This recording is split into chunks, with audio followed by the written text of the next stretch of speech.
You're tuned in to the one and only, the Strategize Network, PSN.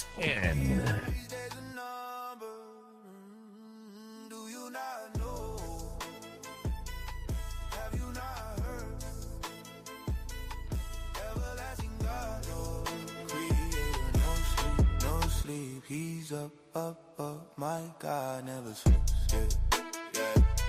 Don't know where I'm going, that's what I'm tired of guessing. God provides my safety, that's the GPS into the right direction. Suffering from depression, like God, where you at? My problems been in the front, put you in the back, now it's time to fix that. Yes, fellas, we back at it again. It's Friday night. On the Strategize Network, the Hollywood Red Show. Let's go. KT in the house. What's going on, brother? What's happening with you? Deacon, what's going on? Yes, sir, brother. KT, you can hear me, brother? Somebody Metro. Yeah, we live in effect. Yes, sir, we hear you. Yes, sir. You already know what we're going to talk about this week, man. This Shot-Town is going down. It's crazy out here, boy.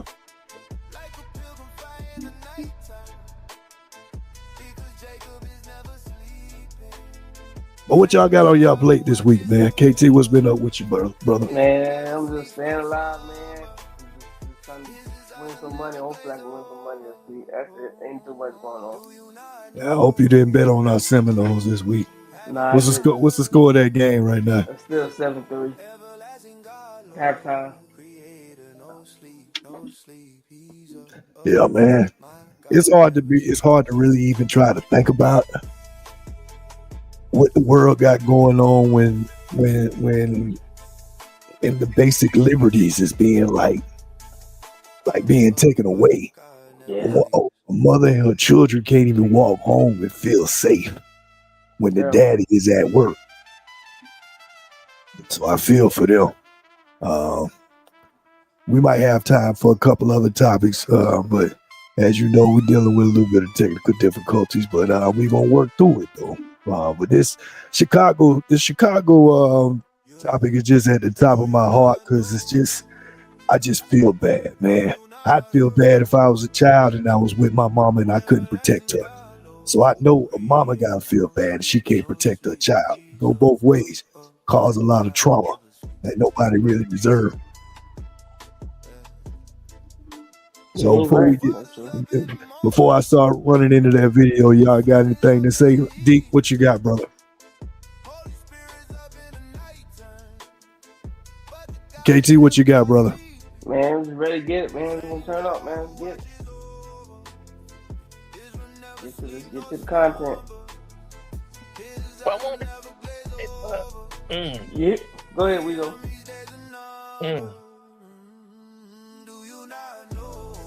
Okay. Oh, I was bad.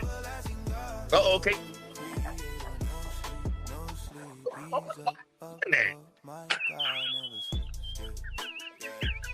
Don't know where I'm going, that's what I'm tired of guessing. God provides my safety, that's the GPS into the right direction. Suffering from depression, like God, where you at? According to him, there was a lot more respect back in the day. I'm telling you, man, I'm from the projects, homie. I'm from where it go down. But when I was growing up, okay, Hollywood, nobody y'all would run up on your mom. Gangbangers, grown or not, would not run up on you while you was with your mama because there was still respect in the community. If your mama came and picked you up from school and walked with you, gangbangers would be like, nah, okay, you with your mama. There was still enough respect in the community where a family was given a pass. Now, nothing. I can sit up here and tell you, the kids can get it. The presence of a strong male is gone. So the children are going to run amok and get gunned down as they home invade people's house. Now, outside of other solutions being highlighted like tougher parenting, it appears that Chicago has noticed an issue with some of his kids and have been thinking of solutions. Back in 2023, Chicago Councilman Ray Lopez proposed that parents get fined up to $5,000 if their child is involved in any public unruly behavior. According to the New York Post, under Lopez, that's a good space to pick up at, man. This lawmaker is proposing a $5,000 fine for the parents that would be responsible for these kids' behavior. I mean, their parents couldn't afford that. No way. Half of these parents that was involved, their kids was involved. They either living with somebody or they homeless. That's the fact. So where they gonna get $1,000 from? But well, what you thought about what Corey Holcomb had to say, brother? Man, he's spot on, man. Back in the day, it was the women and kids were protected. But now, Corey wasn't them dudes, man. I really don't rock with him, but he said it. He said something like that, man. And I think what happened, man, I feel like, this is me personally, I feel like the black community missed the generation. We missed the whole generation, and that's why I think the youth is out of touch with the elders. And I think we're 2 cycles behind. That's, I think the 90s and stuff, a lot of people are going to jail for a long time. All the uncles and all that stuff is gone. So a lot of these kids, they without a father, man. And it shows, man. That's what we're dealing with. That's big facts, brother. Just like he said, the lack. I think I'm sure that I began the show speaking on that, how loose our community is with protecting the integrity, the sanctity of family. Even the gangsters back in the day had enough respect that they didn't mess with kids, and they didn't mess with the mama. That's fact. Now, if you a male, grown man, 18 up, it was open. It was whatever they call no holds barred for you. Yeah, but they had some level of integrity to say this is how these things we will not do. Do I condone with the crimes and even the murders of our young black men that was caught up in these things? No, but all I am advocating for is that there should be some level of low that we just don't go. No matter what it is, you got to have something that's just we just ain't gonna do that. I don't care what happened, we ain't finna do that. And unfortunately, that hasn't seemed to be the case in a lot of these scenarios in our black communities. And that's why I can understand when some people who are very out of touch with the black community, and then they can be intimidated and scared by things that happens in those neighborhoods. So again, with what Corey's saying about the lack of the male presence that's there, even for the father that was for the 2 children. I mean, the children that was with the mother, I think it was 2 children. He was at work, so you can't even fault him because he was trying to put some food on the table. Because at first, when I saw the video, I was like, "Where's the daddy at?" While the mama's getting hit on by these kids. But Deke just tapped back in. What's up, brother? I think your microphone wasn't working right. Can you hear me? Oh yes, sir, brother. Yeah, yes, sir. Oh man, no, brother. Yeah, I just wanted to let y'all know, man. I had to go and borrow a phone for this episode, man. It really bothered me, But you know how I feel about the situation, and it's sad though, man, because even with the criticism, it's an out of touch criticism. I see like women saying things, but everybody can tell that they full of crap with even the criticism. It's like it's a guilt trip, You know what I'm saying? Like I can't really say what I want to because I'm living that life too. And it, you can it just it's like a hypocrite criticism. So you know, but I gotta say something because not only is it making us look bad as black women, but the whole race, everybody just looking like this might hurt me from going in the store or getting a food stamp card. Like I'm gonna still have my own little resources to gain from it, even though it looked bad. I really don't care, but this is how the woman mindset is. For these women out there, that mindset's so evil, y'all. This is why God did not want them to leave. They are very selfish, manipulative, and very dangerous, man. You know, and they and you better believe the ones that saying something, only saying something, you know. But it's not that criticism where you could feel it when we were growing up as children. Because the mindset wasn't like this, you know, and Brother Corey, right? So, you know, so let me ask you this. So this situation, what happened at this, you putting all this on the female, or are you holding men at some point being accountable for not being there to raise their kids in the right manner and not putting your hands on people, staying in the child's place? You know, when we grew up, our parents told us, stay in the child's place. We gotta look at it like that. It ain't always the woman. Sometimes not having that family structure, not having your daddy, you know, it's a lot of things can happen, man. And then when you're a product of your environment, I think we always forget that a lot. That when you come from grime, when you come from the dirt, the mud, you know, you pick up a lot of ways. And it takes a lot to get out of that way. You know what I'm saying? So in this situation, that's facts I to don't think that. it's entirely the mother, because some of these women got 3-4 kids. They made some choices, and they got to deal with it. Yeah. And you know, we all came up, man. You know, a kid got said, you don't put your hands on the grown up instead of grown folks' business. You know, and I can't put this all entirely on the black woman or the female, but I can see. It can happen though, because some of these women got to be masculine because they ain't got no baby daddy around. So it's really a tricky situation. But I'm asking you, Weezo, do you help the baby fathers if say they're not, excluding that they in jail or locked up or dead? If they're out, do you blame them for any of this? What happened? I gotta stick with the woman because. The men the only thing that we have control of is if we chose. You know, like right now, I want to be with Halle Berry and Vanessa Williams. I ain't got the choice to be with them, you know. But a woman, even if she's an unattractive woman, she can be with any man she wants to. Even if he look good, he could be ugly, or he could look decent like an I-use Hollywood red.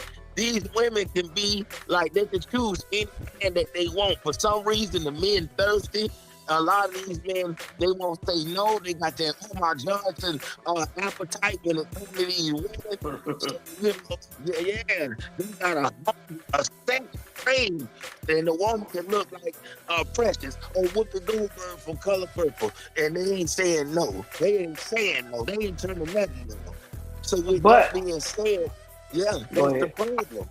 Oh, well, no, with that being said, you know, a lot of us come from, if we come from that single mother household, let's be honest, a lot of us come from a harsh single mother. If we were raised with that, just her by herself, not all, but a lot of black males. So it's so much that come into play with this mindset. And I feel like with these women, if they have control, they run the black community. Those women choosing to have sex just like Cardi B and that Stephon, that guy. Why is all the women sleeping with that one guy? And you got all these men around when you jump past them. You got a husband, but you'll sleep with this one guy. And he got 8 baby mamas, I heard. So with that being said, the women ain't sleeping with all of us right now. They only sleeping with a certain percent of men who sleeping with this woman and this guy. You know, the man trisexual, and that's who they sleep. That's why it ain't so bad right now. And it's coming from a few people. It ain't coming from all of us. Because guys like me not getting sex, other guys that's working hard not getting it, leave us alone. Yes, sir. Yes, sir. Well, I want to challenge you on this, and I'm gonna let Hollywood go after this. I'm gonna say I want to challenge you on this because I get what you're saying. Yeah. But I know some kids who had a mom and a dad and did these things. So that's why for me, I think if a black boy grew up in Lakewood Ranch, he's not doing these actions.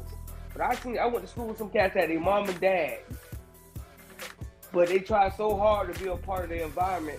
So they might have done something like this, jumped in something they hadn't been getting involved with because they're trying to fit in with the community. So I place the blame on the community. We don't have the OGs no more. We don't have the dudes like, it's just so much.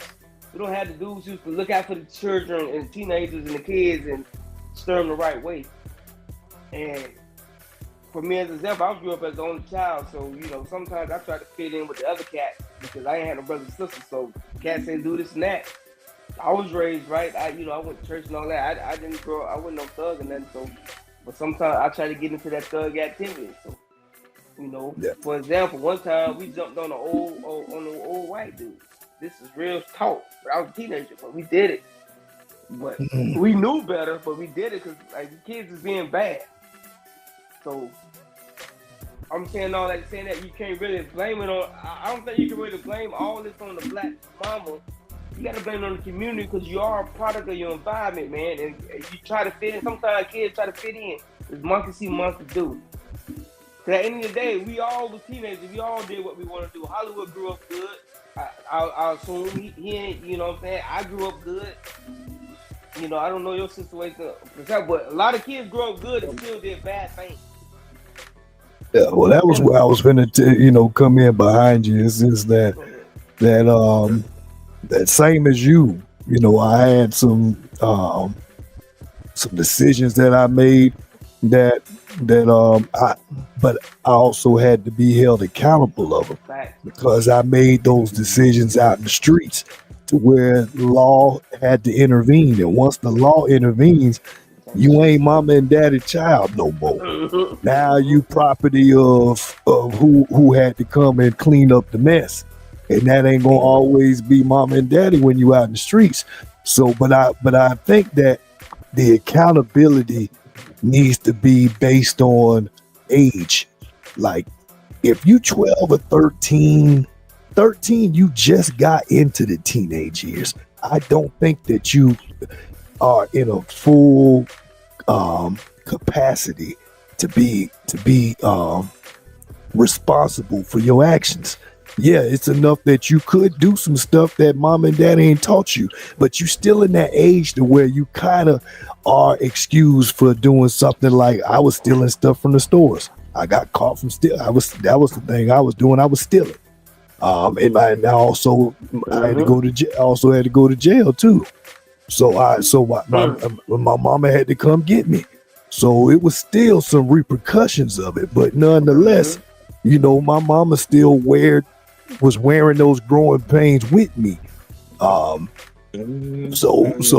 I think that, but I think by the time that you get to 16, I think now whatever direction you're headed, you ain't finna turn around no time soon. So you need more than just a small intervention. You need something that's gonna be a real life scenario, because you inches away from being totally accountable.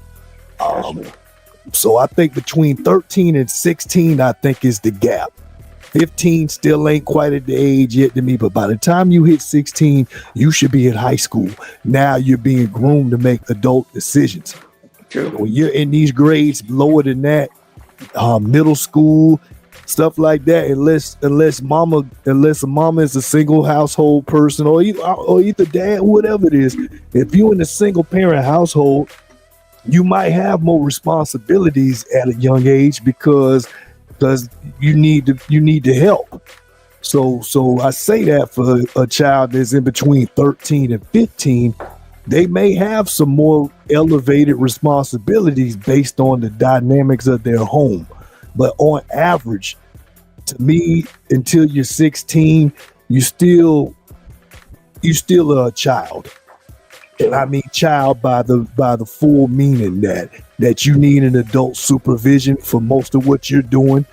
You need to have permission to do everything you're doing. By the time you turn 16, you can drive.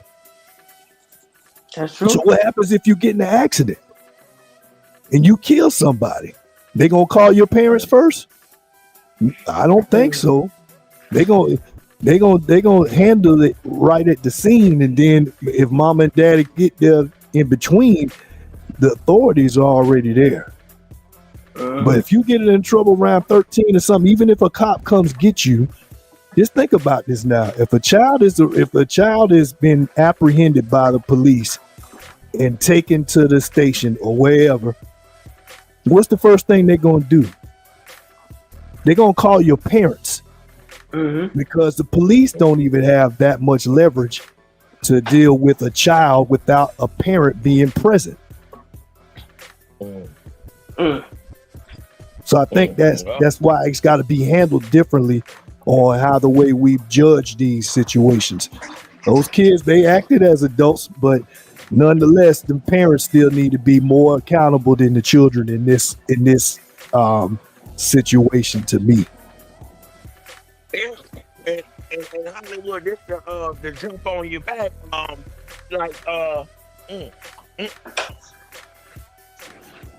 You say what, brother? Before I get too far into it, let's tap into a little bit of this other video. We lost Weezo for a minute, but let's check out this other clip from the Chicago situation.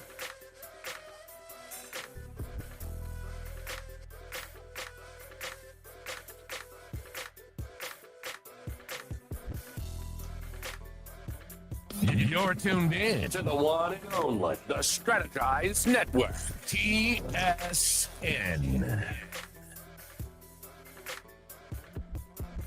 Oh, yes, sir. Oh, okay, I'm back, Hollywood. Y'all can hear me? Sorry about that. I got a better phone, y'all. Oh, I'm back. Uh-oh. Okay. I'm sorry, fellas. And work Well, we hear you. time to identify each and every one of the parents of the little thugs in training. And after each of them got drugged for filth, people wanted to catch them outside. Every single parent deactivated their social media, but not before we were able to pull receipts.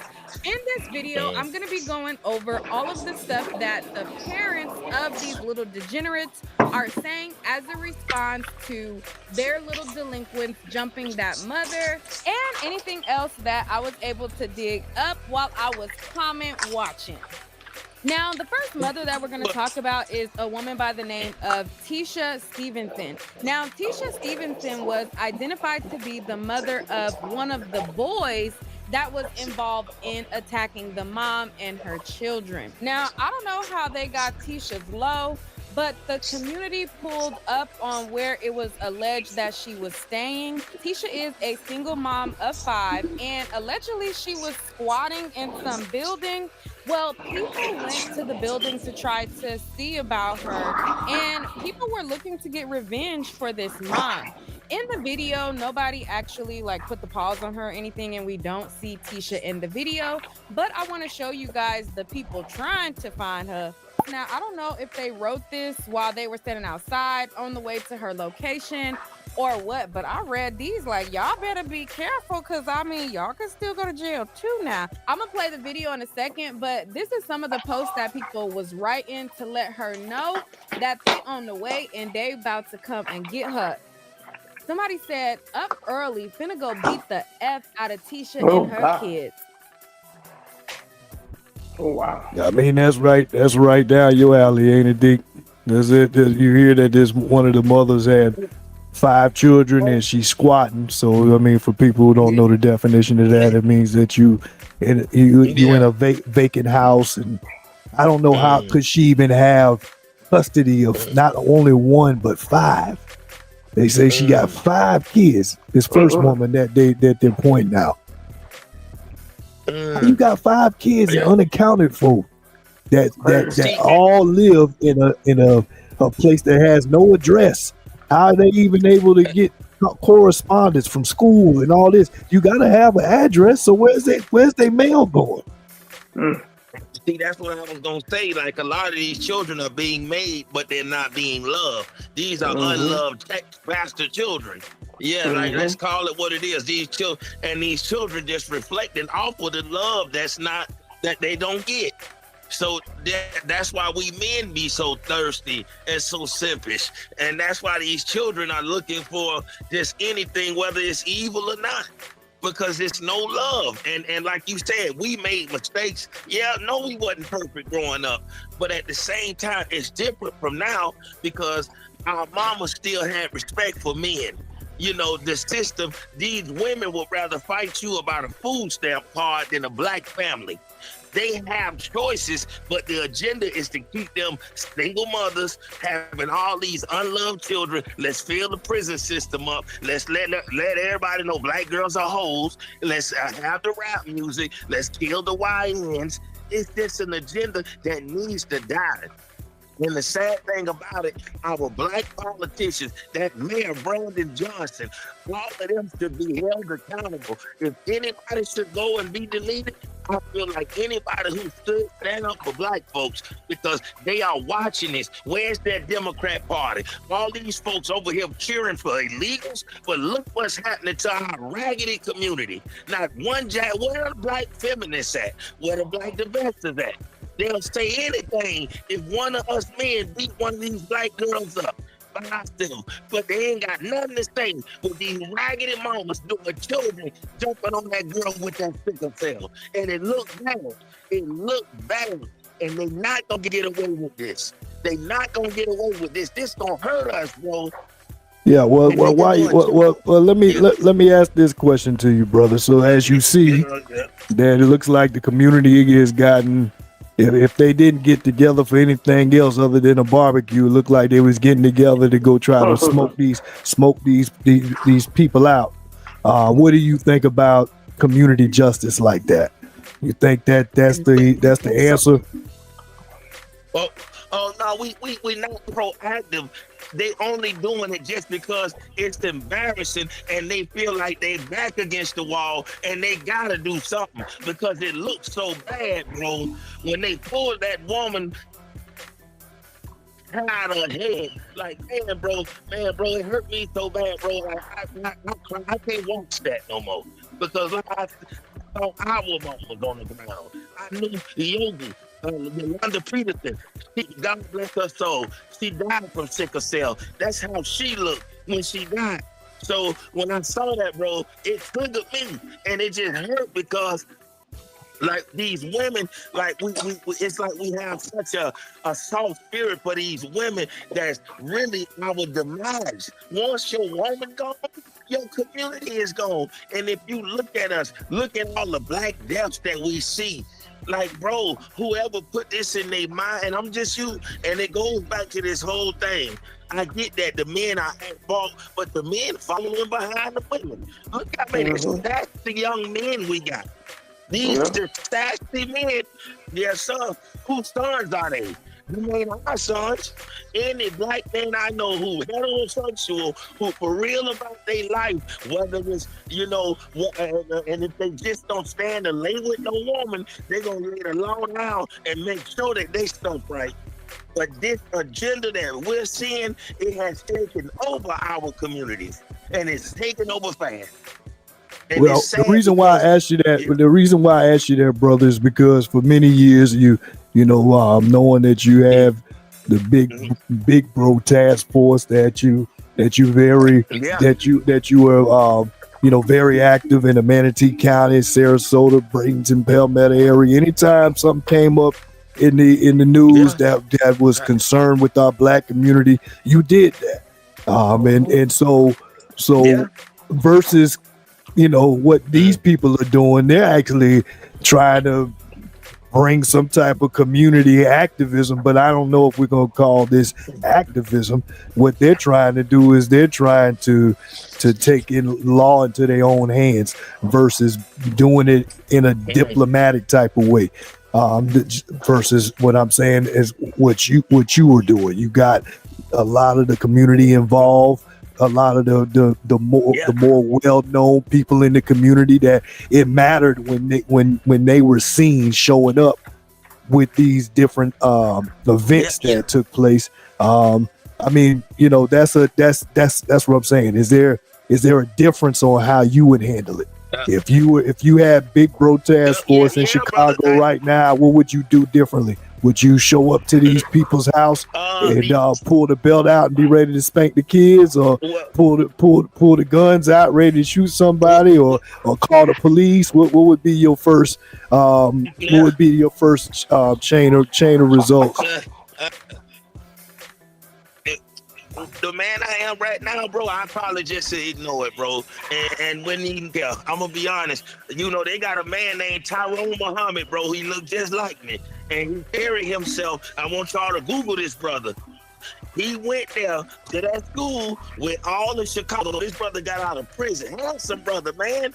Man, when the Chinese would beat black women up in Chicago, y'all remember that? In them stores, this brother came out of prison and he busted all the windows, all those Chinese stores, bro, standing up for black women. Bro, they cussed him out.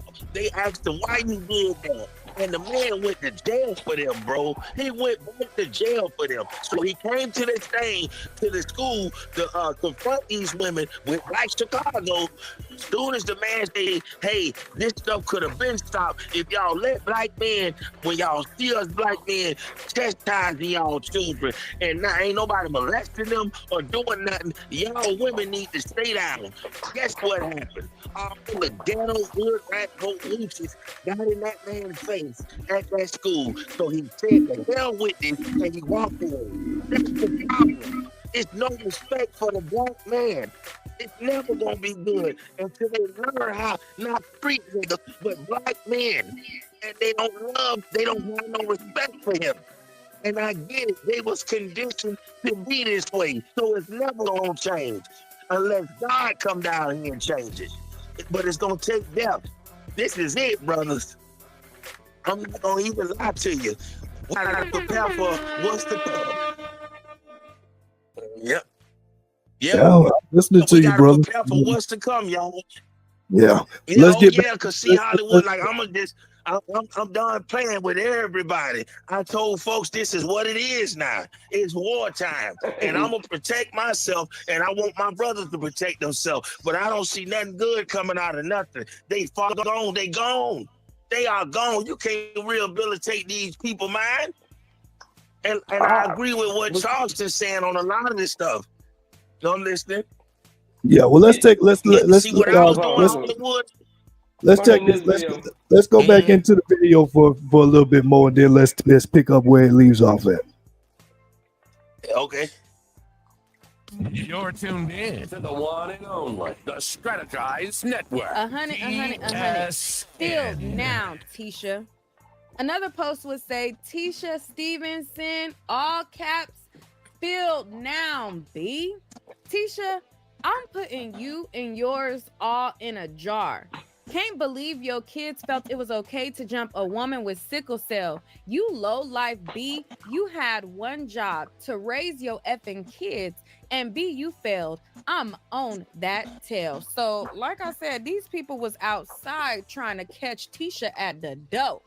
Now, luckily, they gave Tisha a warning because, baby, again, you don't see Tisha in this video. She was up out of there. But let me play it anyways. Oh my God. With AI, you can create any character you want.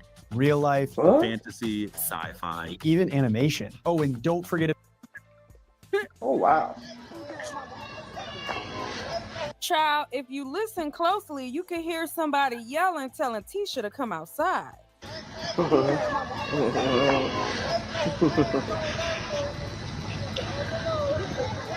Chi-Town Street Justice Committee. Yes, they said that the mama been kicked out. The mama been squatting in the buildings. Not the mama that got jumped on, but the parents of the little boy. They say the boys and the other girl. They say the mama 30 years old with 5 kids, and this been happening. They like the summer been peaceful, the whole summer been peaceful until they brought their ass back over here, and the mamas and grandma been squatting. They said they burnt the grandma house on fire. The grandma used to stay in one of these, so they said the grandma. They was smoking in the house and burnt the grandma house out. So you know they put the grandma, try to put the grandma out, and then they been put the mama out. So the mama been over here in these apartments squatting. So it's a sad situation, but. Get your kids. She 30. They say she 30 with 5 kids.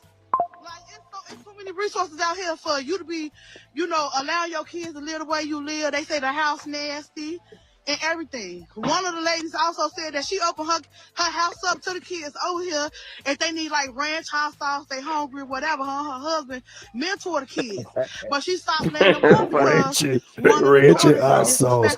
I guess that's all you need. And the mama just be out here bills, all types of stuff. Can't make this up.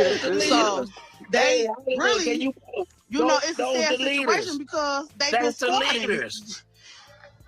Oh my God, Hollywood, y'all, sexy, bro, them the leaders. Those, bro, Hollywood. Look at how cringe that sound. Ranch and hot sauce. Now imagine all the other races, because they watch this too. Other races watch this. When they talk to all 3 of us, they always come to us 3 and always ask us questions about the Black community. And bro, and they ask me, why y'all let these women, why are your women so out of control? They always ask me this. And I say, bro, nobody see it. I know what you're talking about. But I'm just one man. I said we cannot do anything until we get these women in control, but it's not going to happen. I agree with what they say. I agree with both sides, brother. Like you say, there are women that fit the description. Fit that mold. That these ones that, for example, that's in this video, all the ones that they describe, they are pathetic. They should not be in a position of custodial supervision of anything. They shouldn't even have a dog talking about having some kids. They probably wouldn't even feed the dog. So they just lack responsibility or the integrity to feel to that their conscience would be would absorb the lack of, I didn't do this, I should be doing that. Things that real parents wear on their sleeve. A parent don't get everything right, but your child shouldn't be feeling these type of situations without you, having some type of feel that you feeling it too. Like, I don't know the best way to say that, but Tisha Stevenson, this is the one that they're talking about first. So as this video keeps playing, it's going to line out all the different mothers and the situations. I think they talk about 3 of them in this video. But anyway, back to the point is that there are some certain women that fit that criteria, just like there's the men that fit the criteria. But I had a good mama. I still, thank God she's still alive. I got a lot of good women around me. I got my mother, I got my mother-in-law, I got some good sisters, my wife. So, and all of them are women of color. So just to have that many around me and all of them cut from the same type of cloth, they got different personalities and they all come from different, my mama was raised in the backwoods of Tallahassee. My mother-in-law was raised in Indiana and Mississippi. And so it's not that they was raised up in the same house. So how they got the same integrity? That's true. Yeah. And what was there? And besides mom them, what did all our moms have that even I don't. They were married, brother, and they decided to love a man.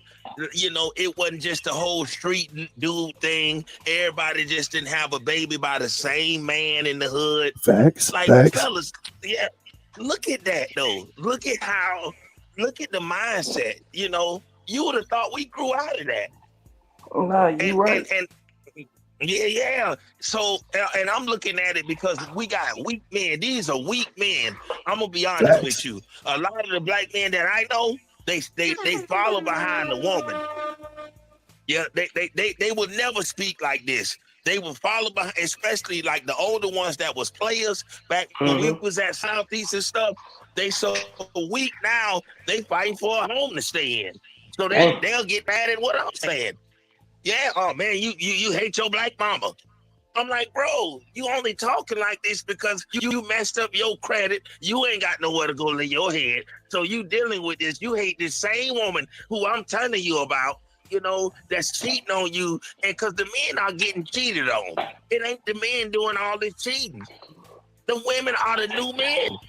They done took our place. I don't know that. I don't think that it just go one way, brother. I ain't gonna even cap on that. I know a lot of dudes out here. If you're not married, 90% of them, that's why they not married, because they can still be able to do what they want to do. We are the lowest ranking of marriage in communities across the United States. We 33% is what the numbers say of married black couples in households in America. 33% of our black population. Only a third of us are married. That says a lot. That's why there's so many gaps in that situations like this fall through the cracks, because there's no infrastructure to support it. If you ain't got no 2-parent household, you already dealing with half a deck. And it's not an excuse, it's just reality. So for these women, every one of them are single. Every one of them, other than the one that got beat on. And she not married either. They called it her boyfriend. Well, man, not to cut my brother Hollywood at all, because I want to. Now, how can they find some dingaling to get a baby, but they single? Like, that's the thing. And that's what made me start looking at women differently. If you can find sex at 3 in the morning, you can't find no man to get your son's haircut or to leave the house, but you can find dinglings. Yes, sir. See, we gotta stop. Look, this is what I'm saying. We are only the men, Hollywood. Y'all think about it. The last player that I knew, bro, before you had got married, and make sure I throw that out there. That was it. I don't see nobody doing that no more. Whether it's me, whether it's Cuz Ray Ski, any guy that's single, guys that's single wish that they had a wife. There's so many dudes who was living that 90s player life want a wife, but they look. Even myself, but what is it to marry? Yes, nobody want to be lonely like this and ugly, but we can't. But it's not our choice, and we only dealing with the hand that's dealt with, and it's not good. Like, we have the work, and it make me have hatred to these females, because even with my stepdad and my mom, they found some kind of way to make themselves love each other and get through life. You can't even, these females don't even see that in us. You know, and they will walk past a good guy, look at a normal job, for some nonsense, and then say it's all black men when he give her AIDS.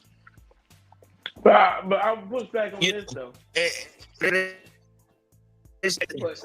make some good points. But how is this going to stop these kids from being violent? How is this going to stop these kids from being violent? That seems like more like the romantic side of things. The kids never. Go ahead. The parents are selfish. These chicks getting pregnant after they leave the club. They don't give a doggone about these children. The kids are unloved. They only there for food stamp cards. You heard what that black woman say? Man, we can't get the card. Instead of them crying about black families and getting the Negro in there, they don't want to be told what to do by us. They want to live a whorish lifestyle. be told to do what they want to do while their children suffer. These women should be ashamed of themselves. Look at these black children. That's what make me upset with them. How in the heck y'all they come from y'all? We can't carry no baby. You chicks have that out of your womb. So y'all throw all this on everybody. White supremacy, the black man, but y'all carry the kid. Ain't no other races of women ever this low down and dirty that you can do this to them and their children like this black woman is letting the world see right now. This look bad on them. I don't care who it is. This look bad, and we will be judged by this. This is bad, y'all. Yeah, this is a good stopping point. Let's save some of that steam there. I know you getting hot over there, Deke. Right? I already know it. So let's see a little bit more. I wish I had a woman to argue with to pick up for this. Oh my God. 30 with 5 kids. I wish resources out here. Yeah, I wish she was a woman. Shit. Get mamas just don't care. Listen how she sound. Mama 30 years old with 5 kids, and they said the mama be outside. But if we said it's a problem. Pills. They even said that the mama, one of the little boys robbed the library lady. Mm-hmm. So how the video originally got out is because the girl that I was just walking with, she live over here, her kids go to this school. Never heard She that said like the little that. kids came to her house and told her husband, like, look at this video. And they had the lady phone, and they was trying to do something with, try to sell the lady phone, talking about something. I need me a car. He was like, I'm gonna post a video and make y'all dumb ass go viral. So that's how the video got viral, because they thought they was being funny. All right, so as you can see, they was on their tails. But according to social media, I was like, which kid does this mom belong to? And this social media person said that this was the little boy who was behind the camera. You know, the one that was zooming in, recording the whole thing, calling the mom a crackhead and all of that. This is supposed to be that little boy. Now, people, once they found out he was the one talking about the mama zooming in on her and all of that, there was tons and tons of posts roasting him. There was people who wanted to get their kids to catch him outside. There was a whole lot of. Now, I'm not going to pull up all those tweets because it is a mess. But Miss Tisha decided to respond to the situation. And this is what she had to say. Just know, I apologize for my son's action. And I know he was wrong. And I put belt to ass because I don't play with my kids. Everybody has made mistakes as a kid, and I'm not the perfect parent, but I'm trying. Parent that shows up every day. I can't control what I can't see. Once again, I apologize. Now, that is what she said before deleting her social media. And I guess right before she decided to exit, she made her cover photo Blueface and Krishan. And I'm like, what is you trying to insinuate with that? That should tell you everything you need to know. But anyways, let's move on. All right, so the next parent that we're going to be talking about, I've mentioned her in my previous video, but this is the parent of the little girl who decided to haul off and punch the woman first, and then all of her friends followed. Now, in the video where she's doing a weak apology that was kind of scripted by whoever told her to say whatever she says, she insinuates that she was being a follower. Now, before she did this weak apology, her mom set the internet on fire with everything that she had to say. So I'm guessing they tried to do some damage control with this apology of the little girl, but we're going to get to that in a second. So the mom's name is Yaz St. Patrick. And like all the other mothers, she was talking her ish, popping it. And then she deleted her social media as well. But we were able to pull all of the receipts before that happened. Now, let's get into it. So she made this long, lengthy post where she was not remorseful of the situation at all. And social media was not having it.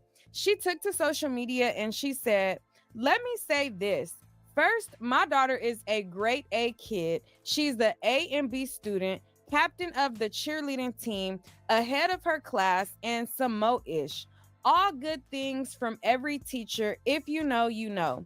We don't owe nobody an apology but that lady and her kids. So all y'all grown MFers looking for a viral moment, please shut the F up, because kids gonna be kids. And it's kids out here that did way worse-ish. Let alone y'all A when y'all was 12 and 13 years old. Y'all A used to be out here beating up crackheads and all.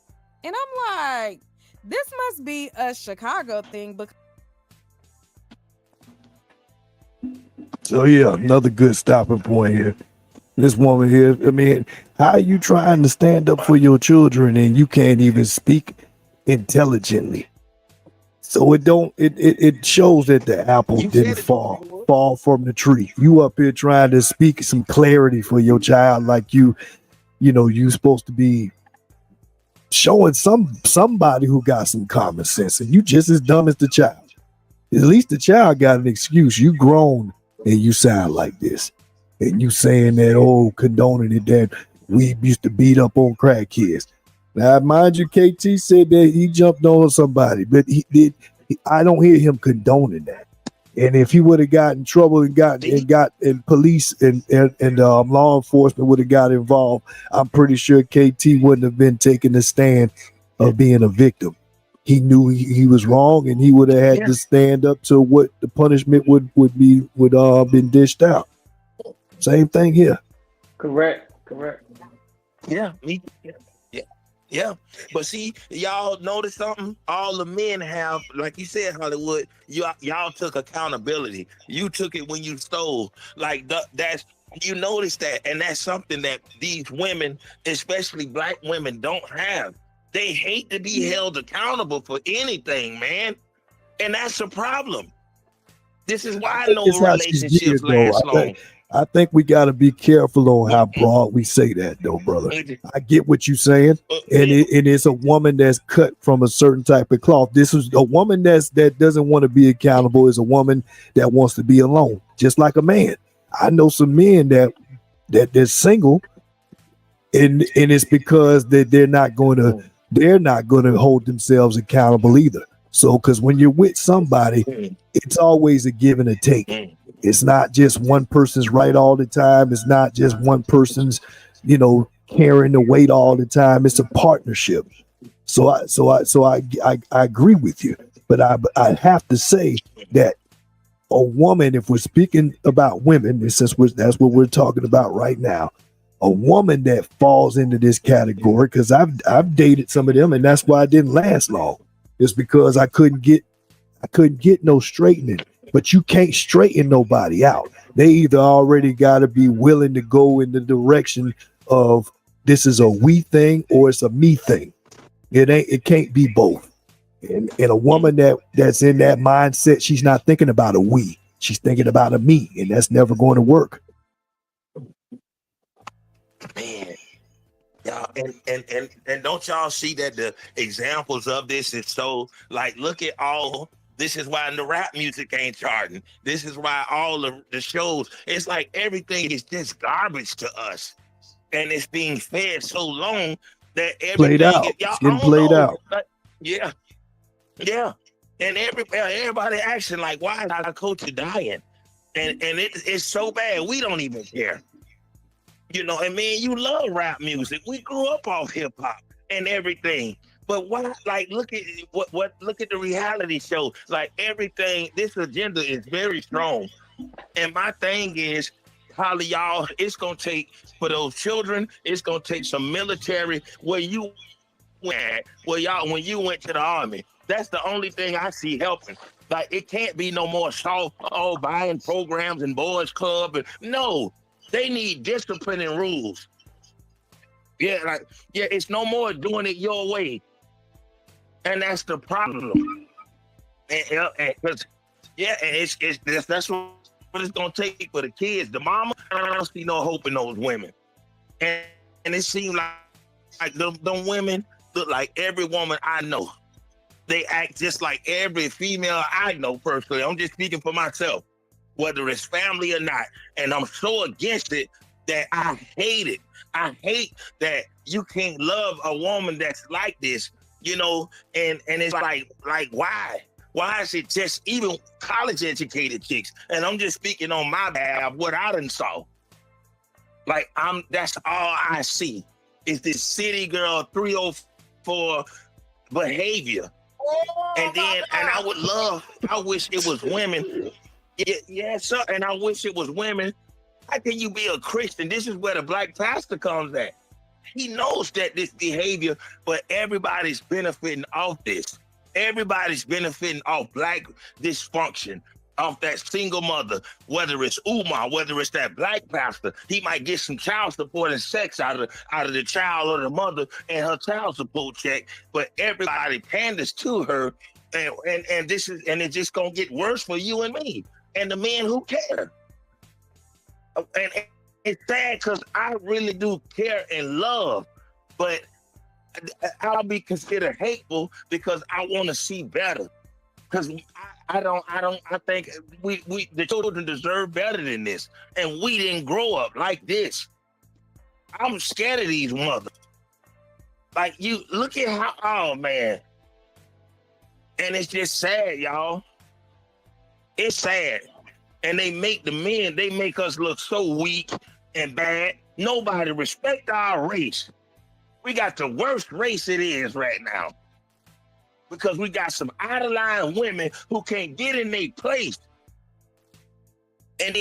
But now you can come over my house to get ketchup and ranch and some hot sauce. Lord have mercy. JT, I know you had some numbers for us that kind of reel this in a little bit more than about where we need to be directing some of this blame. Let me get this shit. Let me get stuff. Yeah, well, while you rounding it up, let's let a little bit more of this video play. Then we'll get back in just a minute. Yeah, because I did something by myself. You just go outside at 12 years old and start beating up crackheads. Lord have mercy. What's that? Lord have mercy. I mean, the only person that would have this behavior is people that's around crackheads or raised by crackheads. But to say that other 12 and 13-year-olds go outside like it's normal behavior to go beat up crackheads is crazy. But that lets you know the mentality of these little thugs in training. Look who their parents are. Like, what? At 12 years old? I mean, I need to know from some of y'all. At 12 and 13 years old, was y'all going outside beating up crackheads? Like, what? I don't know. I'm from California, so we kind of, before Nicki Minaj said the whole bum thing, like, we kept our distance from crackheads unless they were a part of our family. Now, the crackheads in our family is the crackheads in our family. We love them dearly. And it's not the same, but any strange crackheads, we didn't get close to them. What? Anyway, let me continue reading what she said. She said, it's kids out here that did way worse-ish, let alone y'all A. When y'all was 12 and 13 years old, y'all A used to be out here beating up crackheads and all. Y'all don't know us at all. She was peer pressured. If you know my family, you know we find a friend in an MFer and we gonna stand behind them 100%, no matter what. But this is definitely a lesson learned. She was held accountable for her actions. Y'all talking about it takes a village. B, she got a castle. The F, and everybody stand 10 toes behind her. I was never gonna go live making y'all MFers feel no type of way. Once again, we do not owe y'all no apologies. F y'all, MFers know what's going on in real life, and no, my kids not raised like that at all. Feel how y'all want, F y'all. So then she posted another post under that, and she said, MFers want to act like this the most shocking ish they seen in their life. Like, be bye. I don't care. Crucify me. I don't care. I'm standing 10 toes behind mine. Y'all don't know what happened at home, so shut the F up. And I'm like, girl, you over here talking about people beating up crackheads at 12 and 13, and then you saying that we acting like this ain't the most shocking stuff we ever seen. You see how she kept making the reference that they're 10 toes down behind them. Like that's the problem. You behind your kids when you're supposed to be leading the way. So that's why you can't really tell you anything about what direction they're going because they leading themselves. You ain't leading. You 10 toes down behind them. You got a whole castle. Oh yeah, we need a village. We got a castle. How you got a castle and you living out a cardboard box? Come on, man, stop. KT, what's up, brother? What's the numbers we got? Yeah, man. So basically, man, when it comes to this subject, man, I did a little digging in the PMC. It's an article, man. And basically, what I'm gonna give you a quick summary of what this joint is talking about. So it pretty much says this cellular use of hold on, boy. Let me hold up. This is big words. I can't read. You better get AI to read it for you. Boy, I'm acting like a fool. But hold on, I can't read that. That's crazy. Cause AI, man, it's taking away the. But anyway, so basically, this article talks about kids growing up in single households and how they're prone to be more violent. And this is an article of 2022. The article is called "Family Structure and Secondary Exposure to Violence in the Context of Varying Neighborhood Risk and Resources." So basically, kids who grow up in a single family household are pretty much going to commit crimes. So I'm gonna just give you a short thing. Say neighborhood level predictors such as poverty and crime rates also shape youth risks of secondary exposure to violence. Family structure and neighborhood context likely interact such that family structure might have implications for youth secondary exposure to violence in one setting, but not another, depending on the risks and resources presented in the neighborhood. So from that sentence, a couple of sentences there, man. A lot of people are violent based off of their neighborhood, and this is not a black or white thing. This is something that happens. So white people do a lot of the same things we're doing. They're just not recording it. And, so for us to just say it's a black problem, no, it's a single parent problem. No father, the kid tries to be the man of the house, and in the process, he's doing things he got no business doing. This is how it goes. We know that. Yeah, and as I was sharing that the internet is saying 31% of African Americans. This is from 2023. Are married. And it went down. It went down from 2022 at being 48%. Something happened big time in 2023. It went down almost half. Talking about 48 to 31% in less than a year. That's crazy. 50% of African Americans have never been married. Yeah.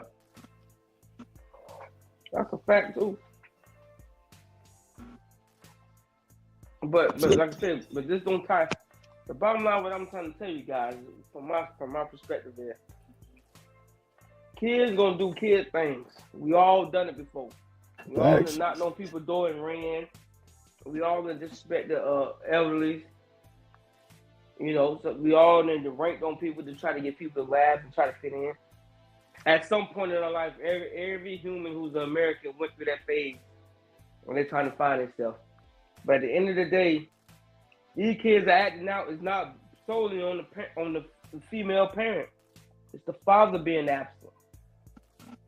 It's growing up in the projects. It's growing up living off the EBT. All these things are contributing factors, man, to making the youth turn wild and angry. So we can't just say, oh, ding range is bad and this and that. Yeah, big facts. That's big. Deep, sound like you got something. What you got, brother?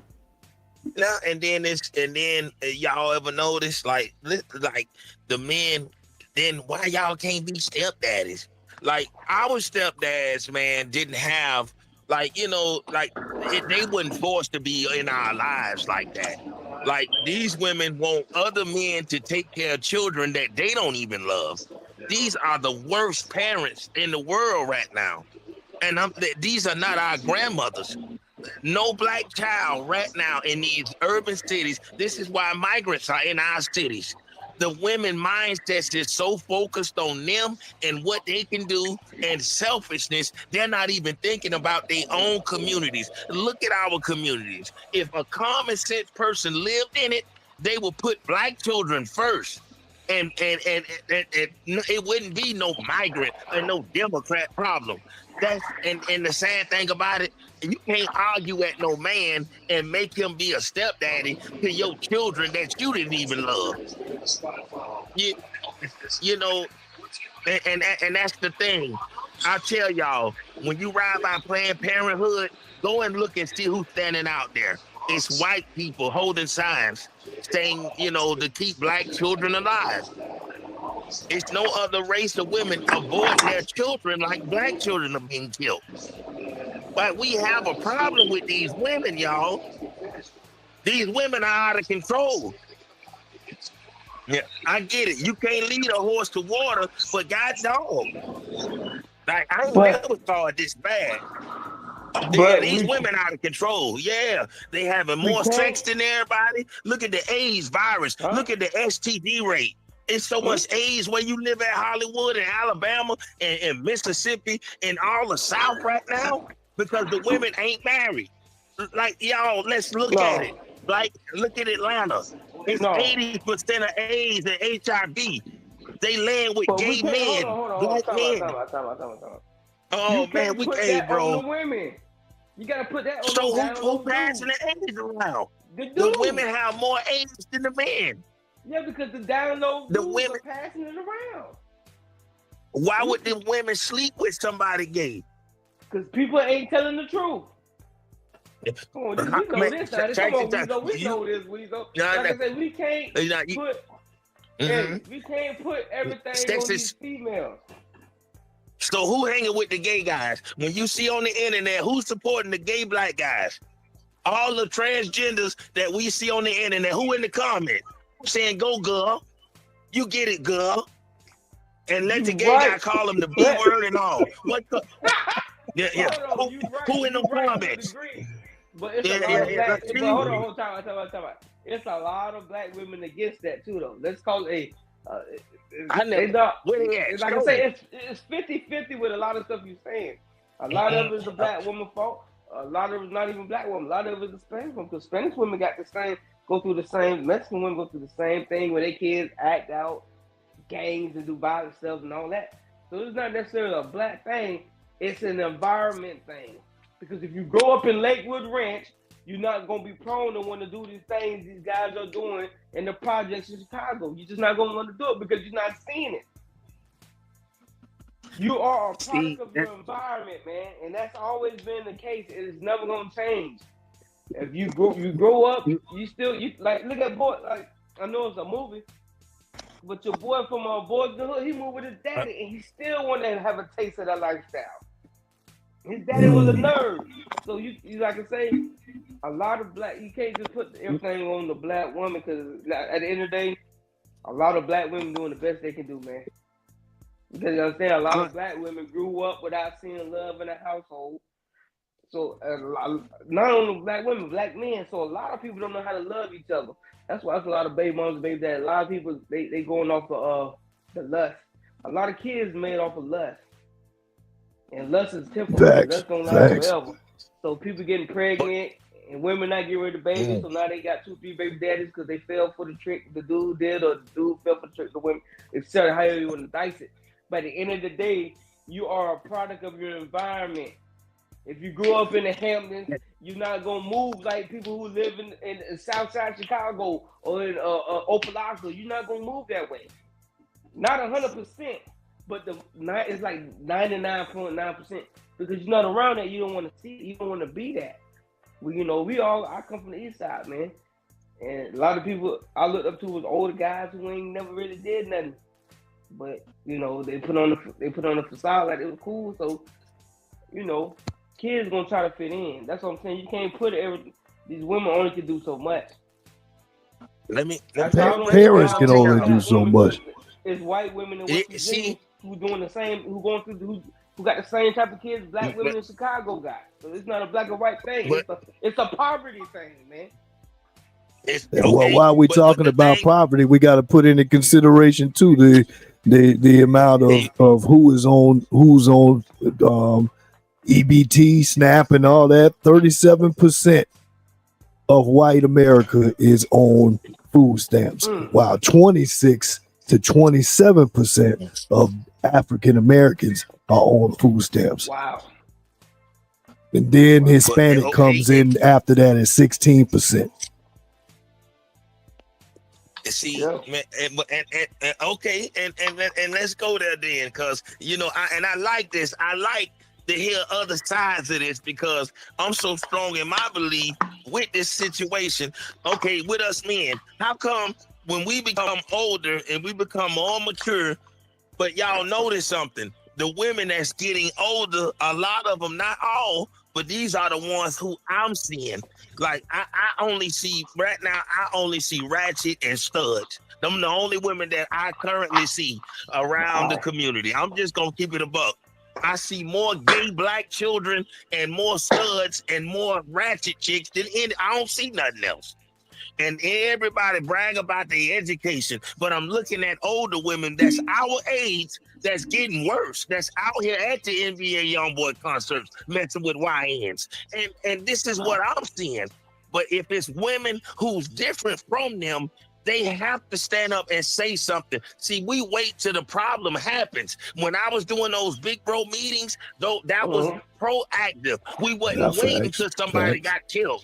Yes, we were trying to educate, but the biggest problem right now is like, look at how these women are taking the law in their own hand, being so ignorant, talking about ranch and hot sauce and going to jump on these women on the social media, knowing that the FBI, the police, everybody is looking and loud, and we are getting judged off that. This is why our race is declining. We ain't getting no reparations.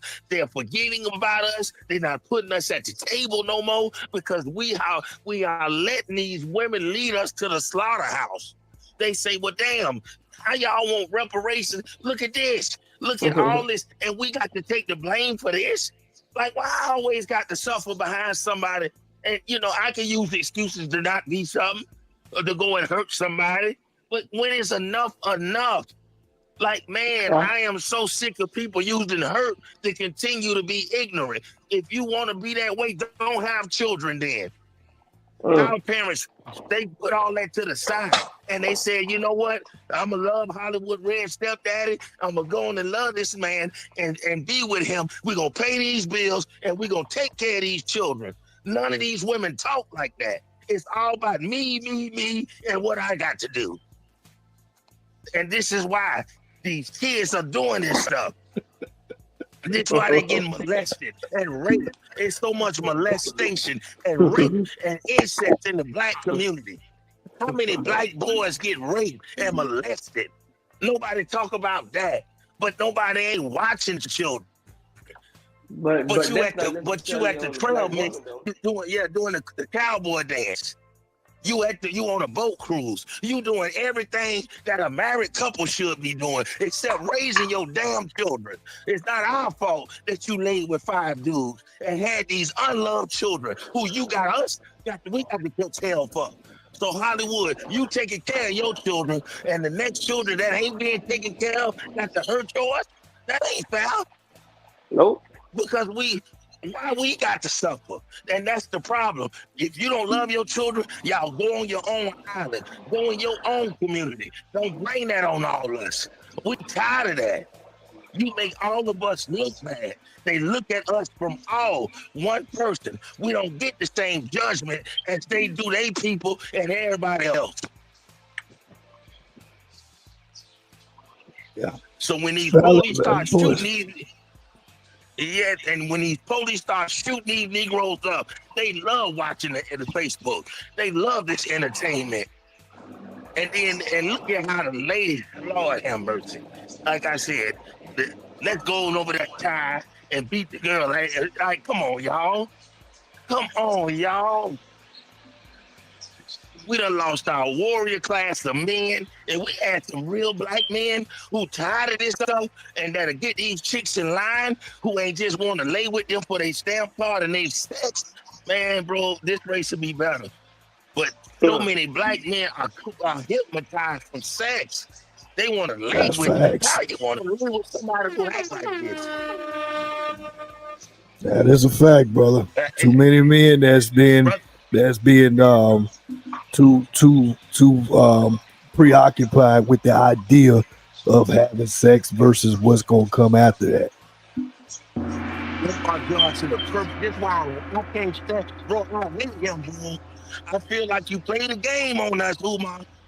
You could have been got the school built, but you played around with the money, laid with these single mothers. This is why you get on there and take up for them so they can give you donations and you can sleep with them and eat their food up. Like, You see this woman, man, like, you see what this woman did so the same woman, St. Patrick, whatever her name is. I got it screen stopped on reposting F that EBT. They bet and I'm looking at the context. That sounds like they better. They bet not stop sending my slow check. That's true. So she ain't even dealing with a full deck of cards. So she's even supporting the fact that she's slow. Posted and said, F that EBT, they better not stop sending my slow check. I know that. And to that, she replied on top of the repost, I swear to God, with crying tears. So basically, she was kind of co-signing and saying that she get a slow check.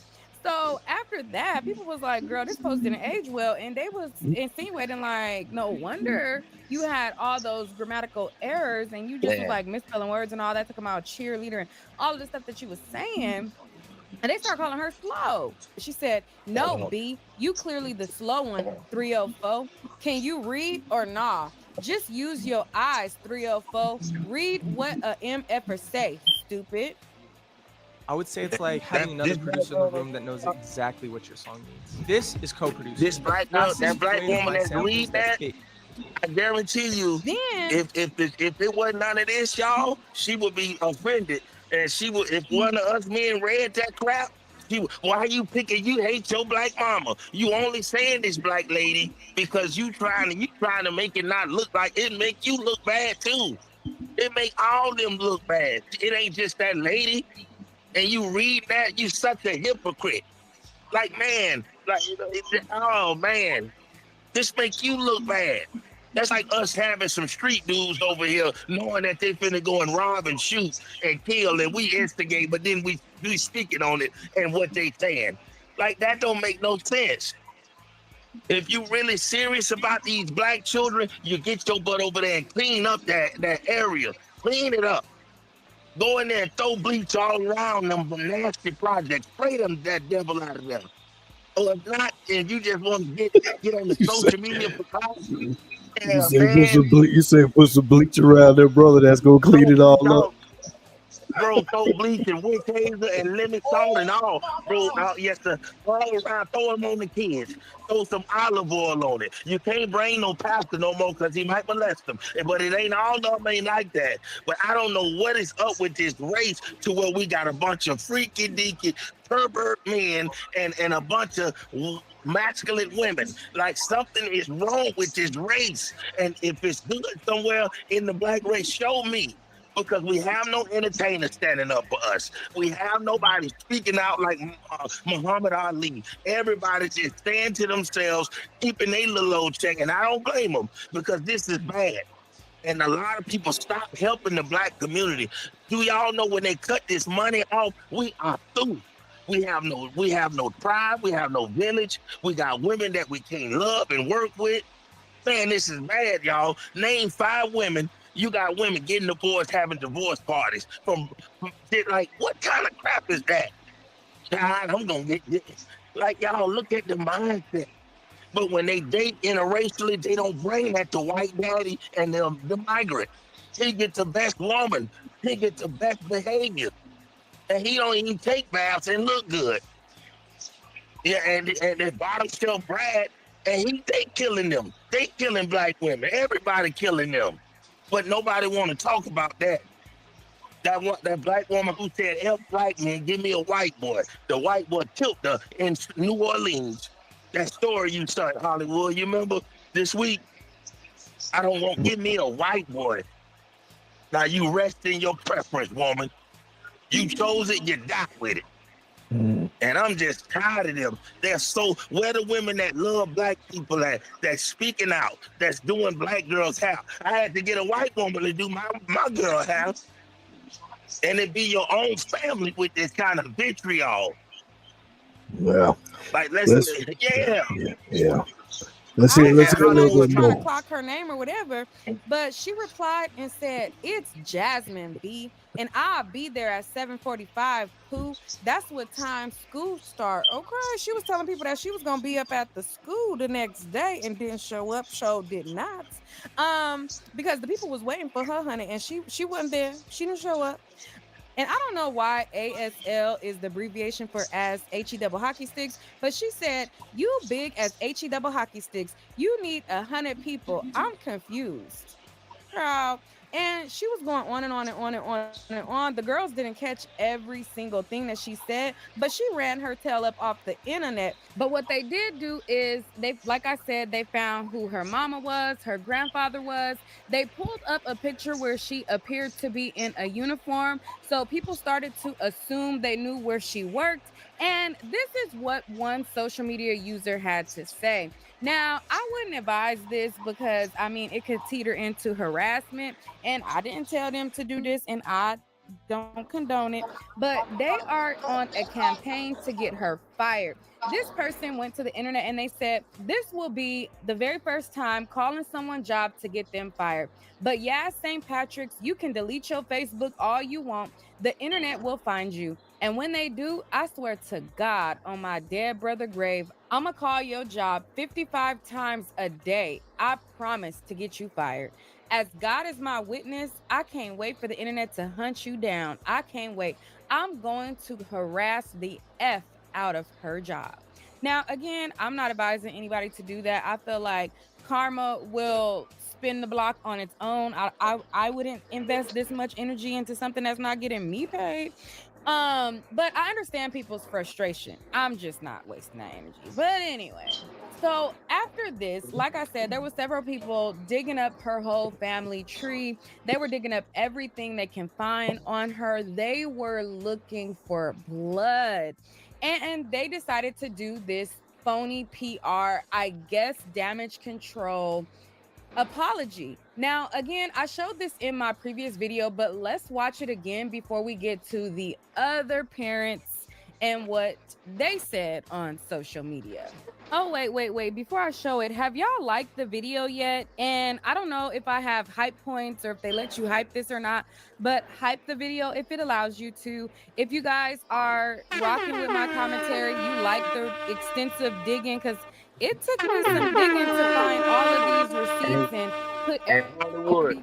Yeah, well, we salute you for your work, all the Neek. parents deleted their social media, so I had Yeah, to what you got, big bro? and pulling receipts for days. I was gonna tell you. Okay, not days, literally. My but president, I've been I'm working gonna on this speak all for day. So if myself. you appreciate my work, If they could have got rid of Brandon Johnson and let my president bring that army over there, so none of this stuff wouldn't be going on. They need the army in these black communities, man. Generous, you know. But that's racist, though. How is that racist? And look at how we're doing each other. We need armies in these raggedy black communities. I'm tired of watching homeboys we grew up with die behind nothing, black children. So is that racist that my president want to bring an army in your raggedy black community? You ain't doing nothing to make it better. That woman wouldn't have got beat on. You have no good men that's gonna stand up in the paint because y'all run them off. So let's get the army, the white men who you respect. Because this right here is not working, y'all. We have no community. We weak. We look bad. Everybody judging us. Everybody judging us, man. Let's get the army in these raggedy black communities and get justice back in it. All the praying and all this playing around stuff got to stop. I'm telling you, man, because I hate to get a phone call hearing one of my homeboy children got hurt. These kids looking up to this stuff. She is one of the children that was a part of the fight at OT Bright School on yesterday. We're just coming live so she can say her piece. They playing. These women playing. Take accountability. I won't say too much. And please, anyone that decides to say anything, keep it respectful. No. This is the child. Oh my God. Oh no. No, she didn't. Lord have mercy. My name is Kamara Grant. Sad part, none of them is her mama. None of them. And I feel bad for the little girl, man. She's a beautiful young little girl. Look at, man, I feel bad, man. Video made me cry seeing that woman get beat on like that, man, standing up there for her children. Yeah, see, this was the first girl this was the one this is the child that began the assault. This was the one that was beating on the mama while her child was clinging on to her, trying to hide for safety. And this was the girl that was hitting her upside the head and ultimately threw her to the ground. Threw her to the ground, that little old girl. And how many women laughed at that, her hair getting pulled out before they saw that this got serious? Oh, that hurt me. See that mother. And Osama, that rapper, I get what he trying to do, but your music say something else. You need to change your message, homeboy. Do you have anything to say? I think her name is Shauna. I was a bit out. People think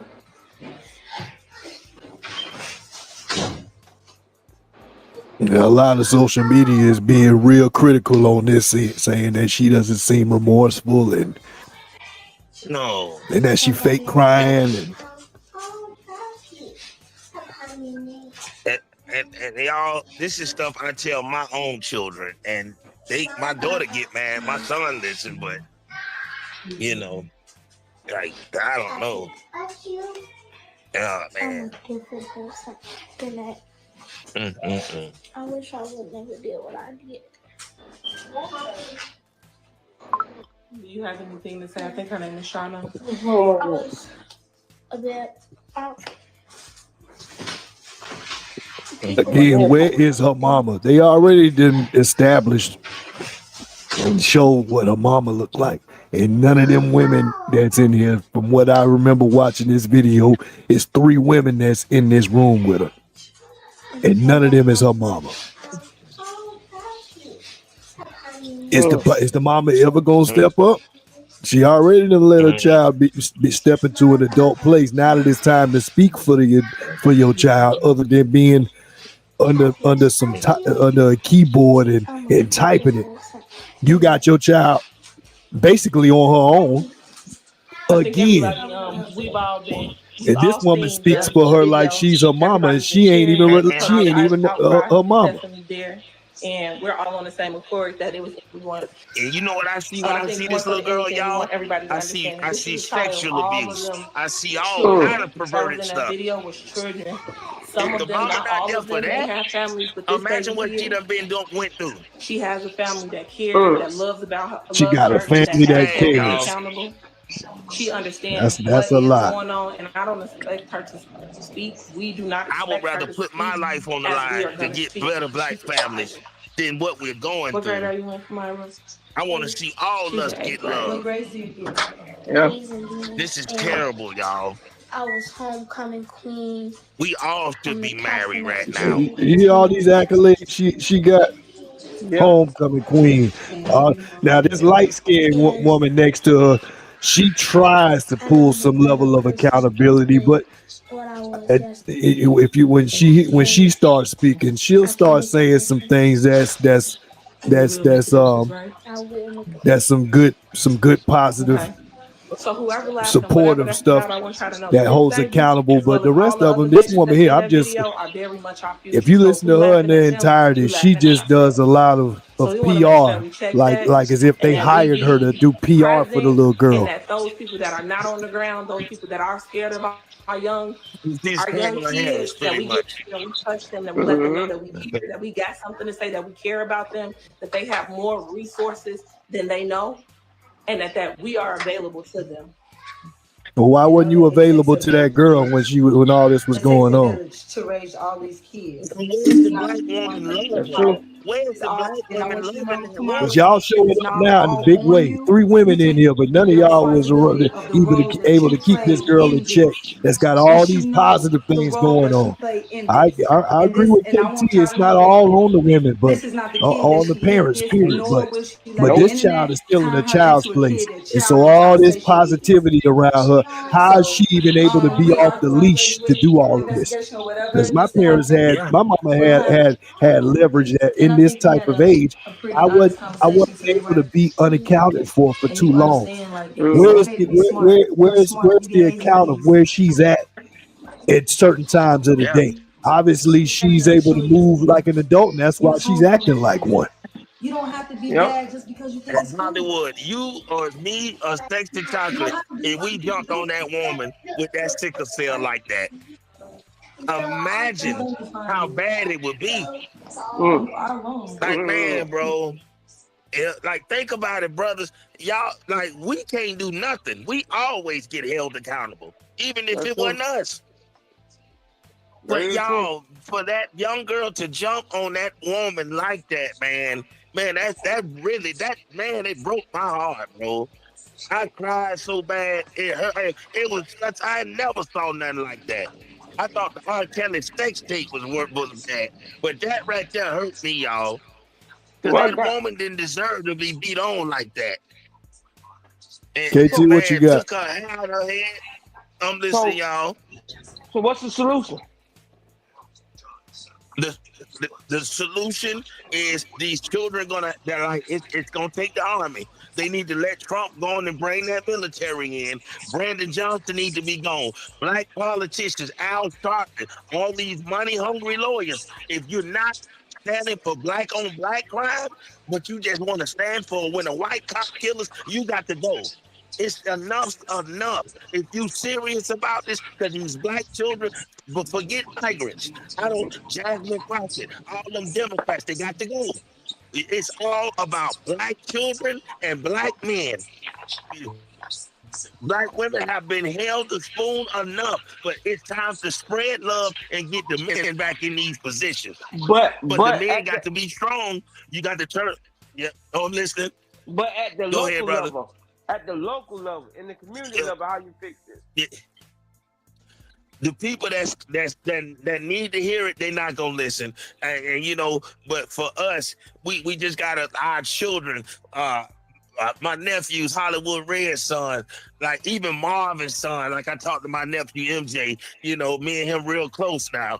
And like even you said, like to get those kids that's around you together. You know, your family, because it's like you said, the mindset of these single mothers, even if you befriend one of their children, you trying to molest my child. Like, it's crazy how these women are, man, and you ain't even like that. But when R. Kelly kept babysit you had nothing to say.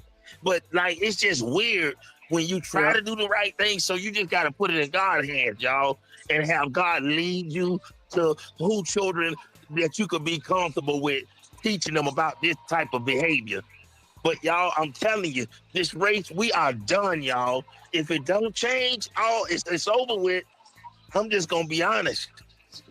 I'm tired of lying and talking pandering and stuff. Yeah, all our families are done because this is bad, y'all. Everybody looking at us. Everybody watch black social media. Oh, they say y'all so entertaining. They say every day we wake up to see this. The boy, your women, oh, they love it. The white dudes coming, bro. I be so mad but then I can't say nothing, and I'm like, y'all sleep with dogs and infants. So what you got to say? Charlie Clerk, but then they say, well, look at this though. What about that sickle cell? Y'all thought she was pregnant, and the woman had a big belly because she had sickle cell. And I just, man, and when Hollywood sent that video, I just, that video, man, that right there just, oh God. And I told my nephew MJ, you know, this is why I'm so for Marvin. And I told my sister, that's only because we fell out behind that. I said, you grew up with your father, and my nephew gonna grow up with his. Like, you gonna have love for a man. I'm not gonna have him being by himself. And this is all I'm saying with us. We got to watch our surroundings. This world now is bad. It's over with this world because these children will kill us. And some of them got to die. And I hate to say that, like, but look, yeah, they are already conditioned to kill you. They hate working black men like us. If you're not a street in or any of these dudes in and out of jail, they have no respect for a hard-working man that's driving trucks and working. You are lame salty. Yeah, and who's teaching them that? Their mama listening to this horror rap music. Everything is evil. Throw that rap music out the window. You can't even listen to that with me in the car. I done got rid of so much bad, toxic, evil stuff. We got to change. This is you said something though. I mean, you said something that's a fact. And I mean, even when you look at even the stuff that our black communities think is comedy. Like you say, unfortunately, I too saw there was many black women that tapped in and saw that this woman was being, it's obvious that she was being attacked. The last thing that we should be thinking about is her weave coming off her head and thinking that that's something to laugh about. Yeah, this woman could have been getting hurt, but you find humor in her hair coming off. Because at the end of the day, that's only a dynamic that's really consistent in our black community. Our women is good of hair that they have. They want to throw a wig on their head and stuff like that. Even though that's going in a different direction.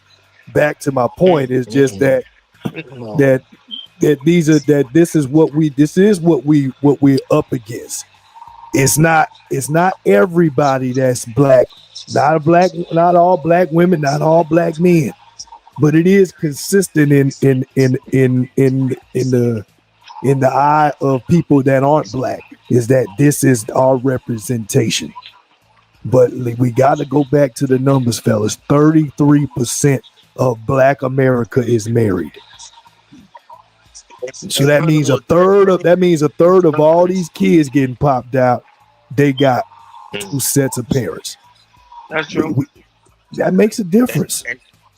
Yes, it does. And Hollywood, and think about this. We don't own anything.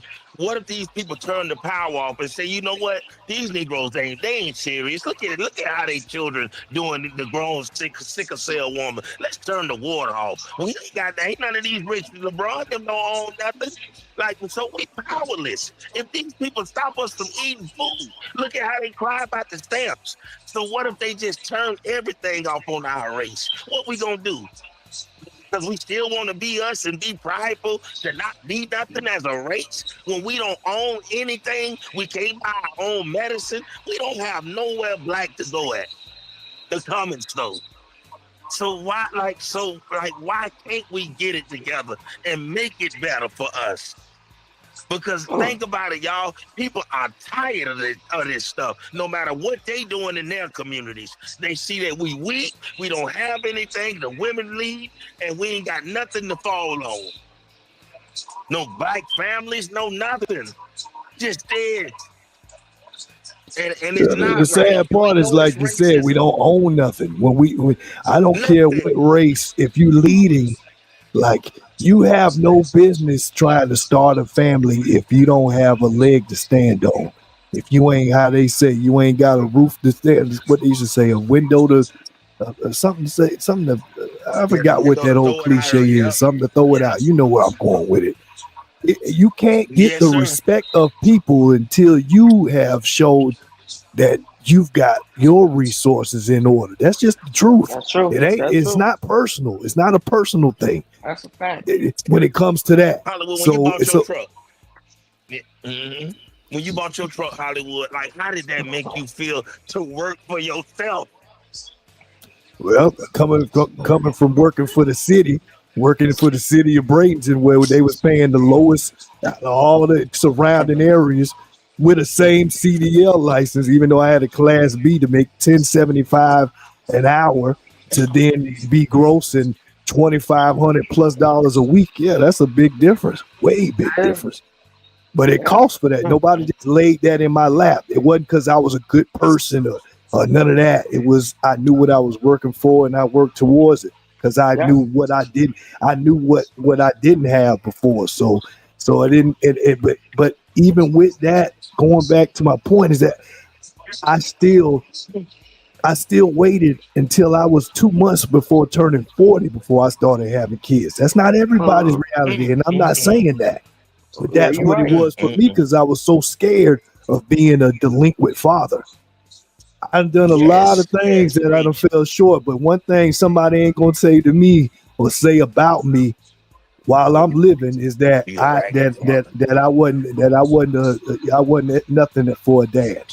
That they can't say that because I wouldn't allow them to do that because my actions show that. My kids, you can see the fabric of my kids. Because one thing, kids gonna lie, but when it's time to really show up for how the way the parent is or what they're not doing, the kids gonna tell the truth in their actions of how well the parenting is going on behind the scenes. I don't care whether you want, even when the parent want them kids to be acting right.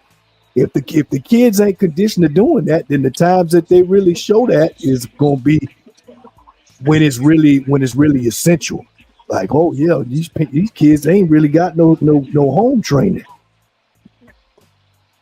But in this situation, brother, this is a fall off by just the whole community. It's not a black woman thing. It's not a black man thing. Even though with these situations, and I mean, as far as all these individuals that's involved in this. The common factor is it's a lot. All of these women are single black women, so there is some truth to what Deacon is saying. That this isn't uncommon. This is pretty common in our black communities. A lot of singleness, but the answer to fix that isn't pointing it at one direction. It is saying that how are we coming together? Because all these other communities seem to know how to do that, and they're still dealing with the same dysfunctions. So why? But the only thing that's being highlighted for us is our dysfunction. These other communities are being highlighted as being hard workers, as being entrepreneurs, as being good parents, as having a nuclear family. These elements, there's black greatness around now. We just can't take it just by who the media is. That's why we do these shows. That is the point of us doing this, is that we speak for ourselves. I don't need nobody to speak up for my community if I can have a way to do it. But the difference is that guy that's on the corner at the corner store that's talking the same thing that we're talking about, but he's just saying it as an angry black man versus him organizing it like what we're doing on a small scale. We ain't changing the world, but we changing our community. I believe that's what we're all aiming to do. We're doing it in our own small way. First, we need to do what? We need to be an example by doing it at home. So I know that all of us in our own journeys are trying to shape our families. It would be hypocritical to say that and when we show up on this show knowing we ain't doing this at home. How many people doing that?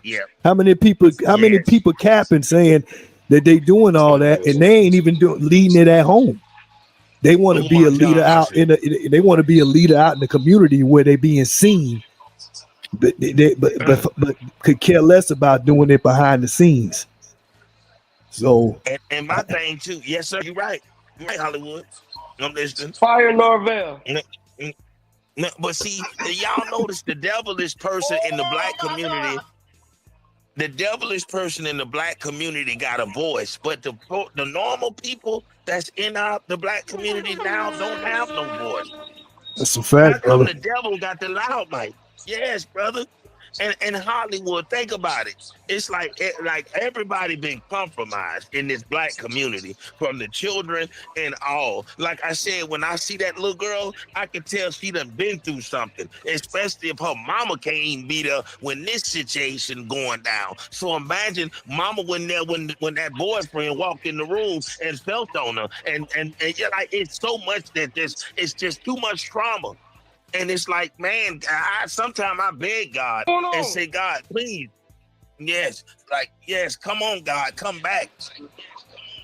It's like, y'all, it's just too much. I hate our children going through this. And it's like everybody can see, you know. What you talking about, JT? Oh, okay. I just see green screen. I said, I thought you took the show off. No. In Hollywood, I gotta share that story too. And Section Chocolate. When Hollywood, like, since we talking about like the issues at hand, Hollywood, remember when you had and I'm just turning my okay, like when Hollywood got in trouble. And this was something that happened, like that's when they had the Gotcha newspaper. Do you know Hollywood didn't snitch or say anything? Because I looked at that when that situation happened with him, bro. And Hollywood, I wanted to tell you, like you could have just threw the whole situation under the bus. But bro, you took your charge like a man, and I wanted to tell you thank you because so many dudes Oh man, Hollywood! Yeah, but Hollywood, how did you get caught that night? Because my 20s was a turbulent time. I had multiple times that I made appearances with the law. So I think one of these times was that's why me and Big Frank became brothers, is because we got caught up in some stuff together, but there was no need for us to both go down with the ship. Only the captain needed to go down. And I was the captain of the ship because I was the one who I was the one driving. Let's just say that. So that just makes it simple. I'm the one taking us back and forth in that situation. Go ahead. What you got? Go ahead, brother. No, so that was I was just trying to answer what Deke said. I don't wear that as no, because again, I got caught up in that. But yeah, he's right.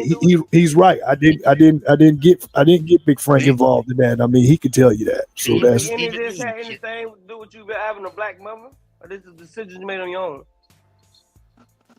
Yeah, that definitely doesn't reflect on my mother at all. Exactly. My mother didn't teach me that. My mother didn't teach me that. The fact is that even my father didn't teach me that. But you know what he didn't do? He didn't teach me the other way either. So he didn't teach me how to make tough decisions as a man, because that's what you need. That woman can't teach you how to stand up like a man. Only a man can do that.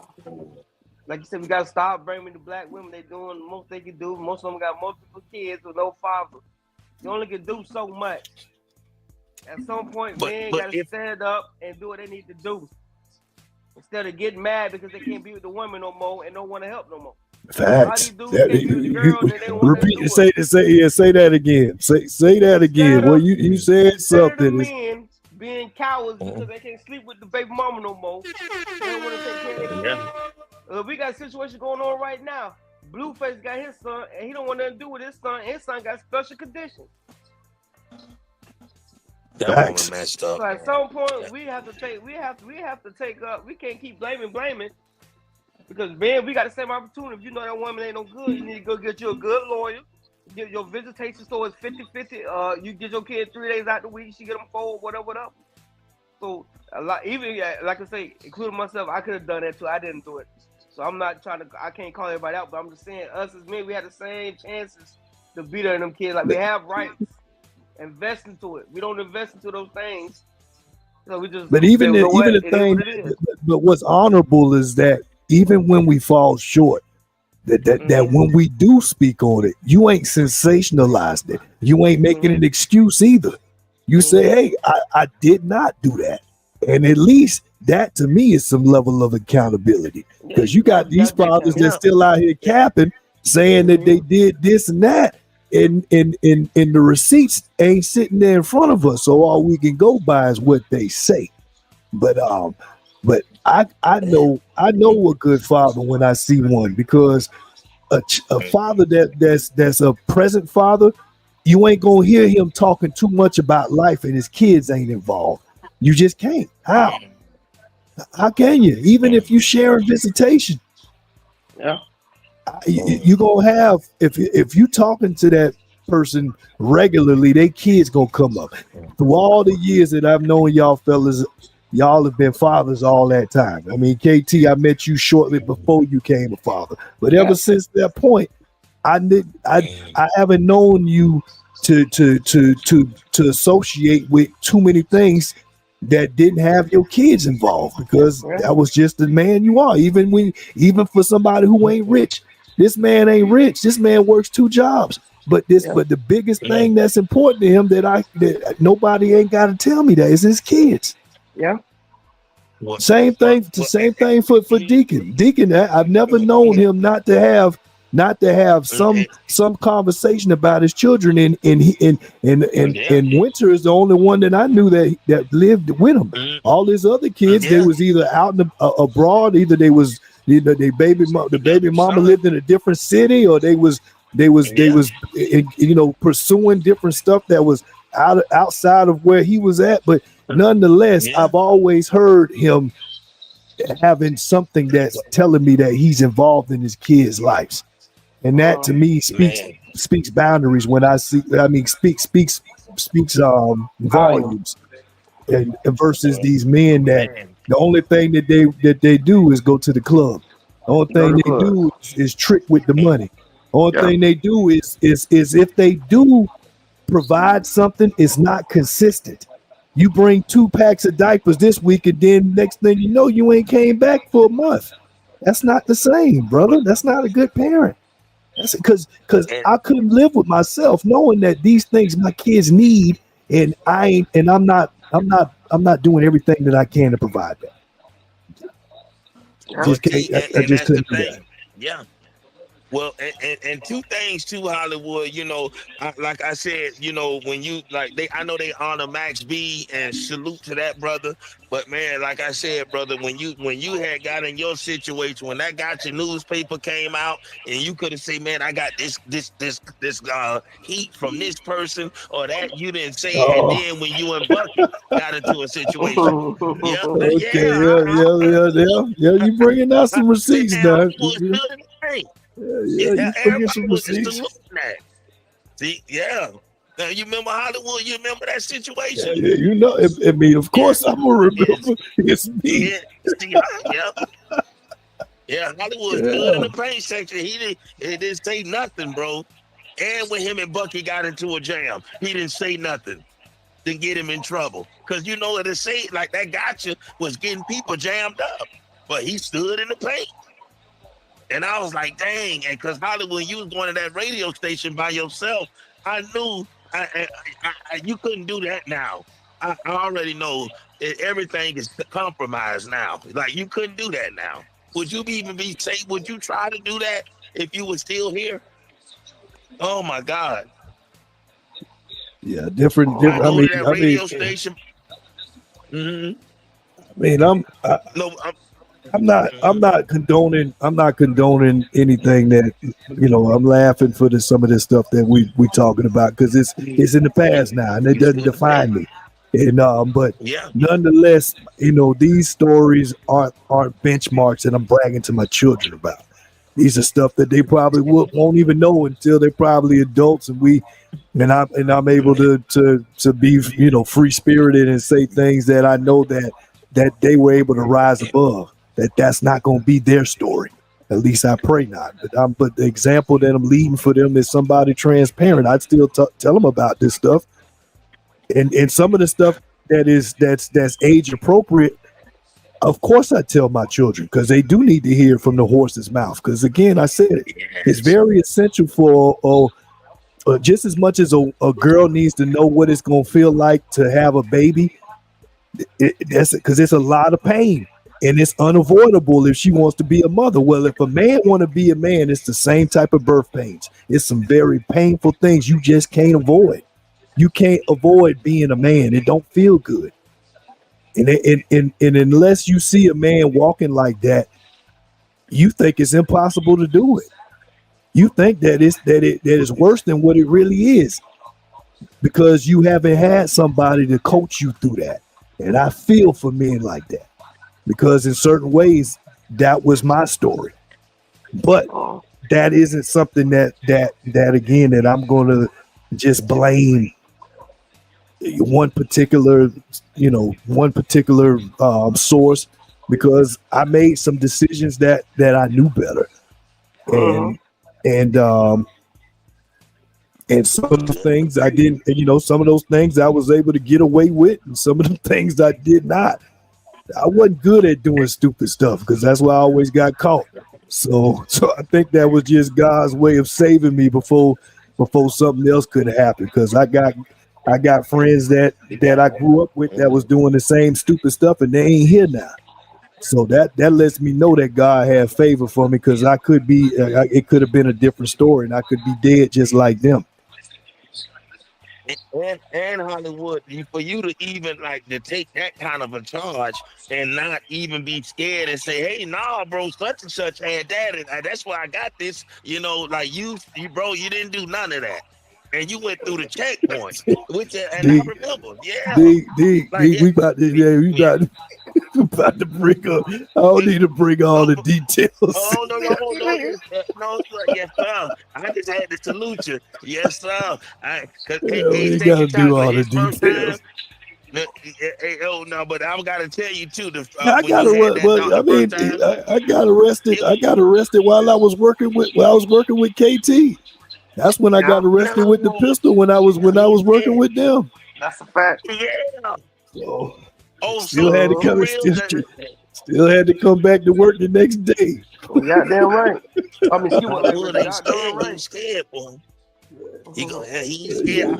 But I'm glad that ain't my life no more. I'm glad that ain't my life. I carry my pistols legally, and so we ain't dealing with them problems no more. So. Which is crazy because Florida now, the gun laws are very loose now. But yet it was a time where I went to jail because I didn't have my gun in the right place. Wasn't committing a crime. I was headed to the radio station and my pistol was in the back, being irresponsible. I wish I had a man that told, "Hey son, I had the pistol for the right reason," like Deke said, and KT know it too. That radio station was right behind Jump Street where it's going down. So I know I wasn't no dummy. I had that pistol on me because most of the time I'm by myself and I got the equipment in one hand and trying to open the door with the other. All it takes is and I remember one day I heard some noise because the back alley is dark, and I heard some feet scrambling back there, and it scared the hell out of me because I couldn't see what was going, and I had everything in my hand. So if they really would have rushed me, I wouldn't have had time to do nothing. So I said, "No, ain't no way in hell. I'm gonna have that strap on me every time." And even though I wasn't selling drugs, wasn't doing nothing wrong, but I'm flashing in front of people that don't have a house to sit in or a window to throw it out. So of course I look like food. I'm looking like food. But I ain't dumb though, so I had that strap ready, and KT was with me. So he knew what time it was, but yet I wasn't living that life. But you still need that pistol, though. Yeah, I was scared when you were going up to that station, man, by yourself. And I used to ask him, I'm like, "Bro, you like?" He like, "Nah, I'm all right, bro." And Jessica, because she was doing the radio thing with you too, Hollywood. And she was telling me she was scared for you. She said, "Man, that's a dangerous station that he go to by himself." I was like, "Yeah." You know, just the time. It was just the time. The timing was what what made it so dangerous because all my shows it was always nighttime, which I preferred that because I couldn't do it during the day because I was working a regular job. I work in the city, working at a nursing home, working anywhere that I had at the season that I was in. So I didn't have that luxury to do that. So working at nighttime at the radio station, that was the territory that you're dealing with.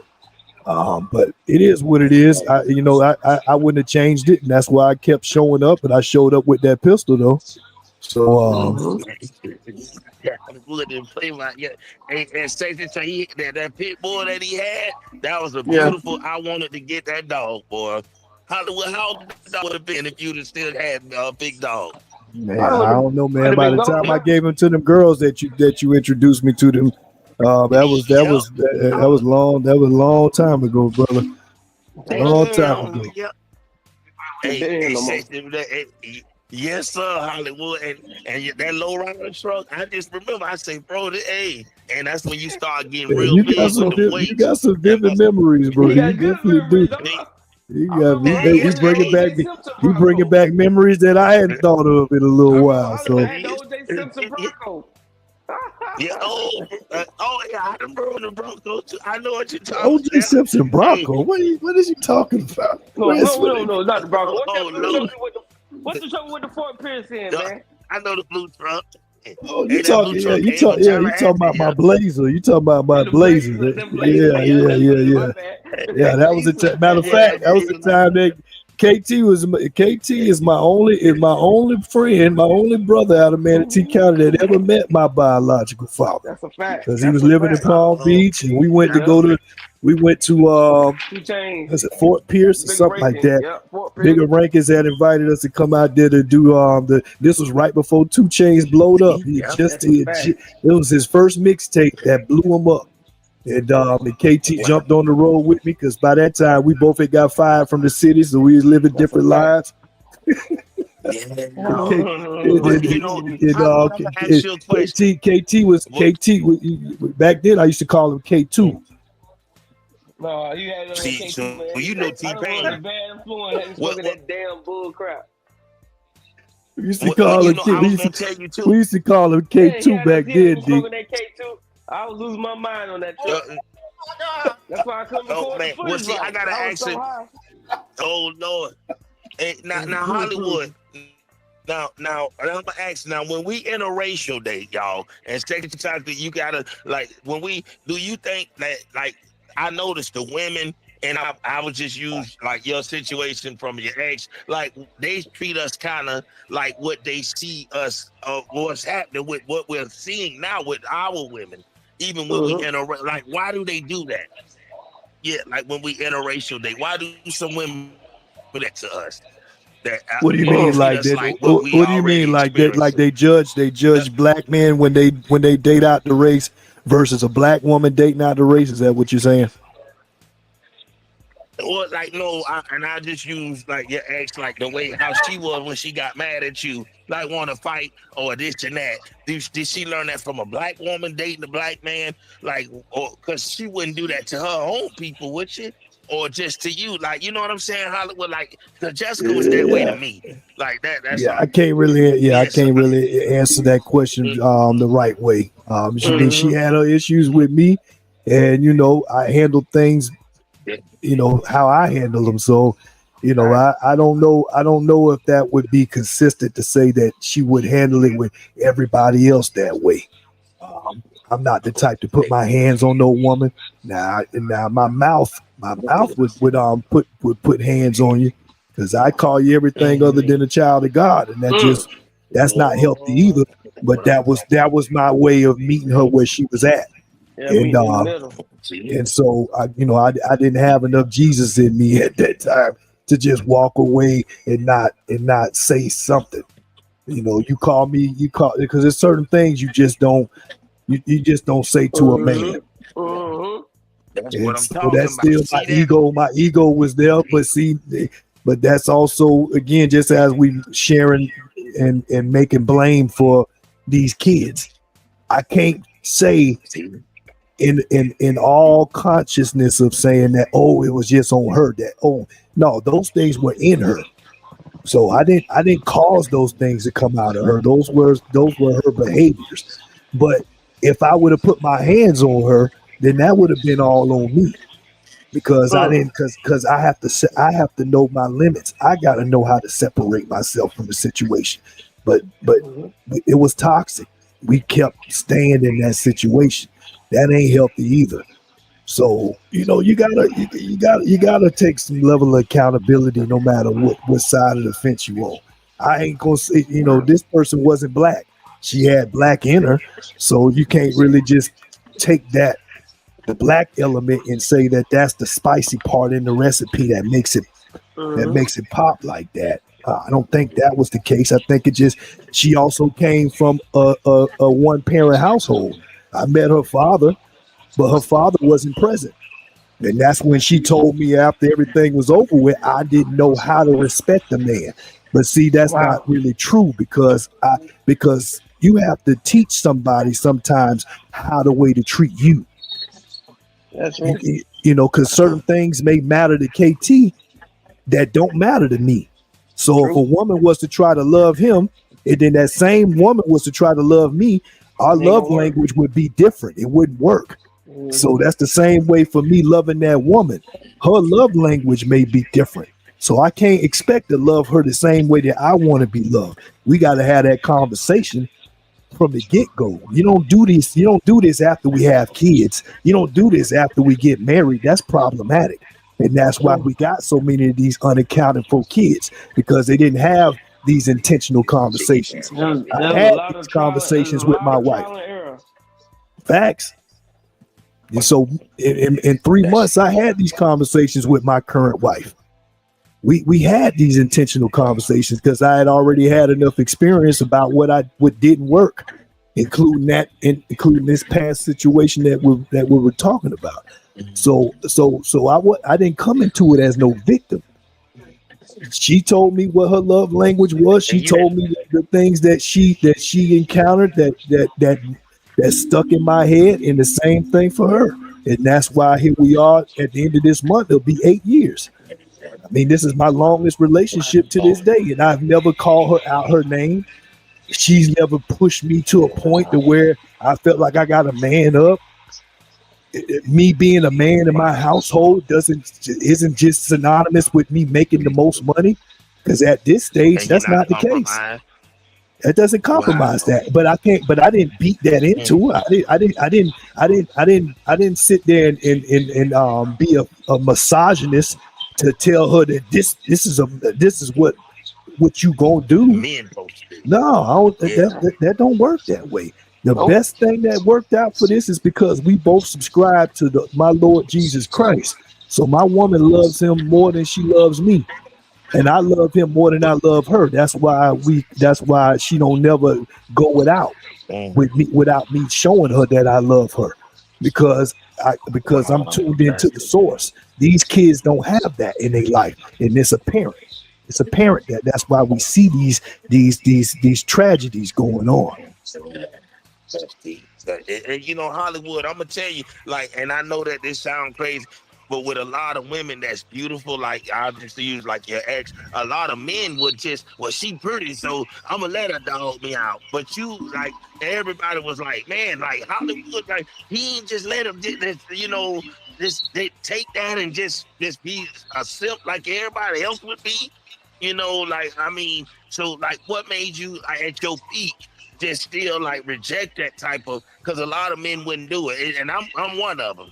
Yeah, but see, you just said it though, brother. Like the reason why I was able to play my best hand was because I didn't have I had all spades in my hand, meaning that I was standing on my own 2 feet. I had goals that were independent to me. It didn't matter about who I was with or where I was at. Those things were constants. So it didn't matter whether a woman was tuned into my frequency or not.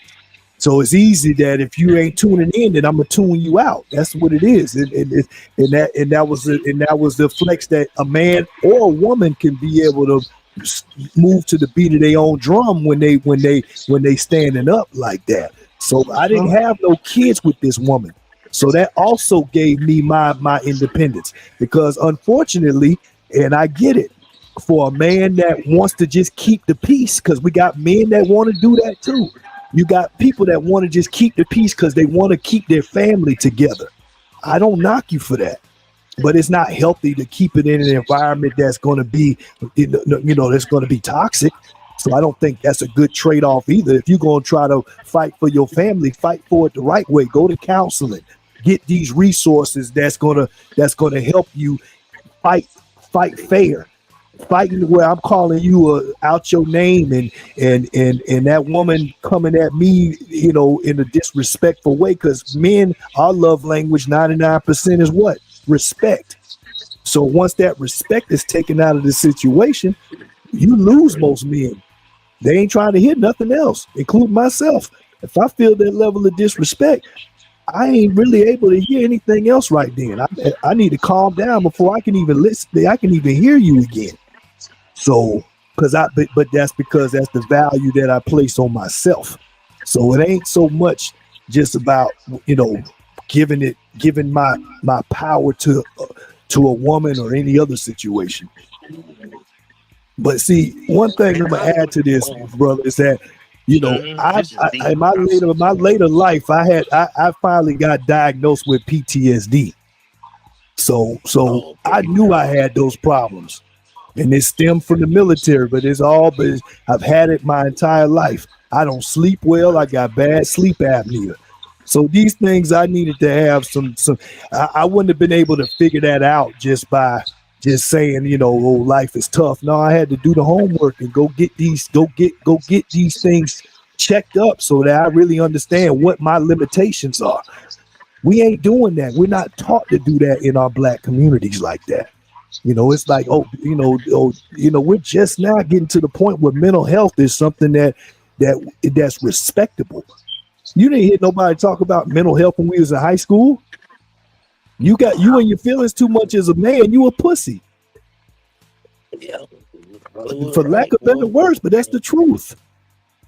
And so you can't grow as a man, and that's the ultimatum. You either all man or you this.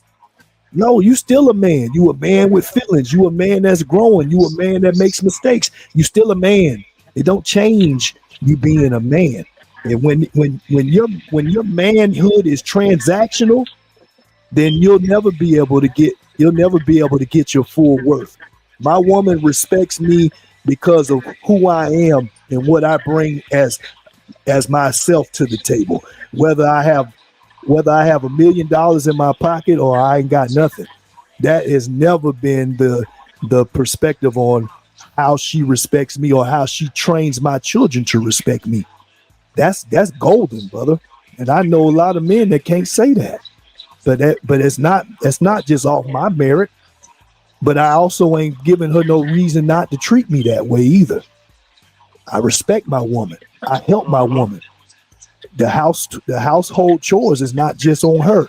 That the things that could be gender roles, we don't have that. If she need my help, I got her. If I need her help, she got me. And these are the things that resolve these type of conflicts, that they don't get to this with these kids acting like that. It's these little battles that's being fought at home, but you got to fight them together. Like KT was saying, us men got to take some accountability. And like you saying, Weezo, the women that's out there that's loosely living their life, you're gonna reap what you sow. Yes, because and that's the thing. Like, I want to like pander and say the good things, but like I said, I look up to a lot of people that surround me. Like even like me, like you were like the Travis Garvin of your peak when you got out of high school. And a lot of people would question and say, well, dang, even like Hollywood, when you lived in Tallahassee, look at how beautiful them pictures that y'all took on that field. You was at every Florida State game, all the big games, and y'all were dressed alike and everything. I'm like, dang, like, man, Hollywood really, boy, y'all living good up there. But and you'll never think that it was no issues. And Hollywood, when people see all the pictures that you would take and all of that with your lady, like back then, your ex, like did they visualize y'all breaking up, or just because it didn't look like it's like a match made in heaven, if that, Yeah, but that's what it's supposed to. That's what it's supposed to look like, though, brother. When your lifestyle is speaking louder from what it shows than what you say. It make more sense in my mind, and maybe it didn't make sense when I said it. But my point is that you're not gonna see me running in social media with my problems. You're not gonna see me to use that as my sounding board. That's what I got brothers for. That's what I got family for. So if you ever see it come out that way first before that my loved ones found out something, then I couldn't even tell you that ain't me. I got cloned. You just know that's a clone. That ain't me, because I just don't operate that way. You sure don't. And you make everybody look good, like with your picture, like Hollywood. That's, remember I borrowed those phones from you, like, man, like, and for you to use that like that later of your life to do those type of moves, like all of us had our peak at Southeast, like even myself. But for you to wait, like to be that older and move up there, get a degree, and to start that kind of relationship in some snow, I just gotta, man, like what motivated that? It snowed in Tallahassee. And did it snow up there with you, Hollywood? Y'all had pictures for days on that social media. But ultimately, brother, it took me a long time. All the years that we spoke when I was in Bradenton about, I was telling you that I was finna get out of Bradenton. How long did I say that for? A long time. I told you when I left, I wasn't coming back because I had absorbed everything that what Bradenton could give me. And after that, I didn't look back. That ain't my home. My grandma still stay out there. I got cousins that stay out there, but that's for them. That ain't for me. My ceiling there was after I got out the city of Bradenton, I knew if I was going to have children, that I would be a statistic versus being a trendsetter for my children. I ain't trying to be nobody famous, but I'm sure. Yeah, trendsetter. What you said, trend? It's getting late. I guess you getting sleepy. But yeah, fellas, we pulling up on 2 hours and some change, man. We done been around the world and back, like I say, guys, man, we can make this thing work, but we gotta be consistent. We gotta be consistent, man. Cause we only doing this like twice a month, so there's no reason for us not to be able to make sure we do a good show twice a month. It's not hard, you know what I mean? Yeah, today we was dealing with some technical difficulties, and that's gonna happen too, fellas. So I'm still willing to, because I was getting ready to call it a reschedule, but I still want to respect that I got. It's not just about me.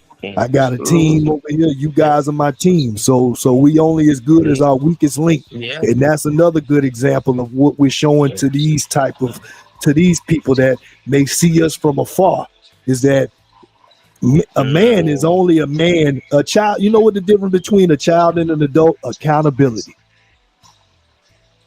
And that'll go over a lot of people's head. Because when you're not accountable, then you're still a minor. You're still this child. And if you, in the moment that you become accountable, you're not a child no more. Mm-hmm. Yeah, that's all. And the sad part about all these children, there is no accountability in any of this. There's no man that's stepping up saying that, yeah, my kid, this, and that. The woman's ain't even doing it. This girl right here, she's got 3 women in the midst of her, and none of them is her mama. You can't cultivate that. You can't cultivate that in that type of soil. That seed ain't gonna grow. It's gonna stay dormant. It's gonna stay dormant. It's gonna stay planted in there, but there's nothing watering that seed.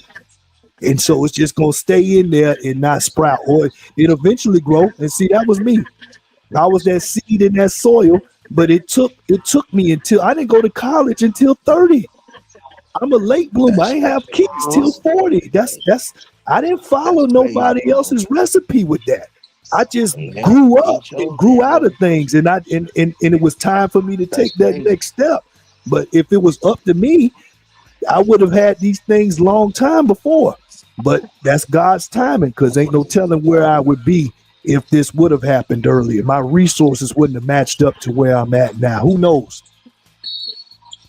That's man, yeah. Well, yeah. I always say, him and Ray Skeet, Hollywood, like, yeah, for you to, cause you know, bro, like you had your peak and your grown man years. Yeah. Everybody noticed that too. Like, man, yeah. But you made the smart choices, and it goes back to this story. I just want us men, cause stress killing us, y'all. Stress. Like, look at my health. Facts. Like, and Hollywood, maybe you can do like a health thing, man, because you know, like I knew I need to eat better and do like I lost 20 pounds now, but you know, man, just like eating bad. Like, man, we're so unloved right now. You know, like even our food is unhealthy. Food is personal. Food is not a black woman problem. Well, like my grandmama used to cook. I'm gonna tell you, but ain't nothing like a home cooked meal. Like I'm finna say, you know, a good woman is gonna take it to the chest that she want to feed her man. I ain't gonna front. All the good women that I had, other than my first wife, and nothing against her, but she didn't have that toolbox. She didn't have those skills. So what did I do? I had to learn, and I wasn't no great cook.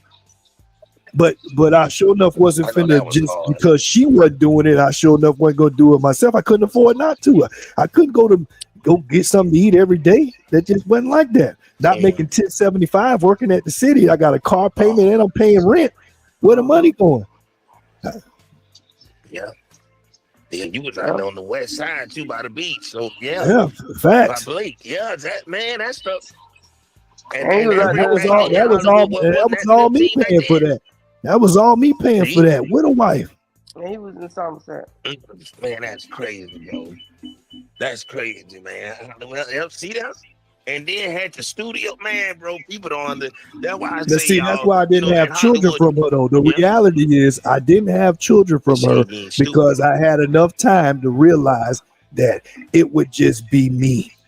She would have had the baby, but I would have been the only one worried, concerned, anxious about how we gonna take care of this child. Because I was the only one concerned about how we was gonna make it when it was just me and her.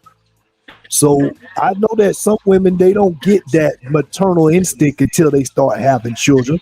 At least that's what I've heard. But nonetheless, to me, a woman comes to you ready to be your helpmate, whatever that may be. Even if she ain't no cook. If she ain't, she gonna want to start learning to cook because she realizes how much that helps you. You come home, it's a cooked meal. You come home, it's something that you didn't have to do on your own. That's a partner, brother. So yeah, it may not be like you say, KT, might not be solely the woman's responsibility, but the women that have really been the ones that been memorable for me, they took it to the heart that, I want to feed my man. I'm so happy that he enjoys what I cook. Yeah, I get that part, but at some point you gotta. Goddamn, your woman change up out the sky. Where you gonna do it? At some point you got to just know eating fried chicken and all that crap is gonna take you down. It doesn't, You cook. At some point, sometimes you still gotta help your woman out with the you things. Cook. Sometimes you still gotta help your woman out cook. with things. Sometimes. I was thinking, I was like, no, he just ain't hearing the question. He tried not to answer my question. Hello? I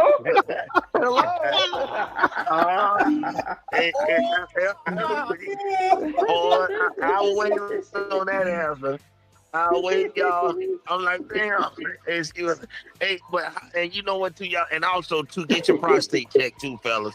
Get that prostate check too. Oh yeah, I'm 45 this year. I'm Yes, getting my sir. colon. I just got finished doing my yearly with my doctor. Something that I do now that I ain't done since I was with the city. And but my woman makes sure that I'm taking care of in that too. She making sure to check on, baby, you need to do this, and that. And it ain't a nag. It ain't like she, nagging me. It's just a helpful reminder, baby. You eating your beets? You know what I'm saying? Oh yeah. I use beet powder. So there you go. You know what you're doing. Yeah, you just can't put too much of that. You start thinking you gonna start thinking you got blood coming out your butt. That's a fact. Well, Hollywood, a lot of people thought you was taking juicing. A lot of people, because Hollywood, like, you blew up like John Cena, like your muscles, and people thought you were juicing. I say, oh, the man ain't on no steroids. But boy, you looking like, he started looking like a light skin to mixed Lee Acme. I say, dang, you done got, like, bro, you got muscular real quick and big, boy. I But was you was eating just them normal. Ruffles and eating them Ruffles, talking about Ruffles protein. Damn. Well, people thought it was steroids and he was juicing. KT know I used to have my protein shakes in there. Used to troll me every time I came in there. Cause I was one of the only ones that came into. I only came in. I was the only one on the work truck that actually brought a lunchbox. These dudes, all they want to do is go get hot dogs and chips from 7-Eleven. I was like, I can't eat that. I can't eat that. So, I was on a strict diet back then. That's fact. That ain't nothing. But it made you that muscular, bro. Like, cause man, bro, I was like, dang, like I was just on a mission, bro. I was on a mission. I got on the radio station. I knew that I had never felt like I was the best at anything. So I wanted to make sure that I excelled in that. So the only thing that I knew how to do was I need to make sure that I looked the part, because I knew I wasn't doing nothing really great outside of that. So I was just dedicated to it, bro. Nobody taught me that. I didn't use no plan. I still ain't doing that. Right now to this day, it's just about I got a mission, and I stay healthy now because it ain't about being necessarily in front of camera, even though that motivates me. But my health for wealth is because I know that I'm the protector of my family, and I'll be damned if I see something like this where my kids get pulled up on, and I ain't, and I don't need Trump to go to deploy a National Guard. Hurricane Hollywood for the sweep through and for the rain hell on anything that's gonna think that it's okay to impose that type of fear on my children, my family. I die first. That's a fact. That's a fact, man. Now, I know y'all would too, fellas. What y'all got before we get out of here? Because I know we've been riding. KT, what you got, brother? What's a good word for growth until the next time? Accountability, man. It ain't always nobody's fault. Sometimes it's you. Deke, what you got, brother? I just really want the mindset of our women and just our people in position to just love your children like you love your iPhone, like you love going out, whatever it is that love. Facts. Because black children have been forgotten about. Black children deserve better. Thanksgiving. It's like, and Thanksgiving, like, look at how our families have suffered so much. We don't even come together for Thanksgiving no more. And I eat these holidays, I just wish every day could be a Thanksgiving. This is what made me love my sister and my family more after I started really seeing how bad it was. Yes. So, yes, and shout out to Marvin, too. I know Marvin work at Blake. I didn't see him out there, but I shout out to bro. Yep. Yes, sir. Yeah. And I'm proud of shout out to my brother Marvin. Man, in Hollywood, that's it for me. And I'm listening, brother. Yes, y'all. Yeah, fellas, I salute both of y'all, man. I salute both of y'all. I don't most of them say we got 2 weeks, man. We got to lock in. Need them hot seats hot and loaded. And we got to, like I say, we keep it simple. We try to keep it to 2 to 3 topics. That way we ain't got to do too much research. And so, you know, we got some things, just start putting some stuff in the chat. And there's plenty to talk about, fellas. There's plenty of things that need to be heard from a father perspective. That's what's missing. You didn't hear no fathers talking in this. The only father I heard speak was the father of the victim, and he came in as a press conference. He wasn't there when they really needed him, and there ain't no knock on him. But the fact is that the absence of her father is prevalent in all of these situations that turned into this tragedy. So this is why it's important for us to not be when we speak like Deke said. I'm glad that Deke feels the confidence and the ability to speak transparent. Everybody ain't got to agree, but we respect everybody. They ain't got to agree with everybody, but I respect everybody. I accept everybody.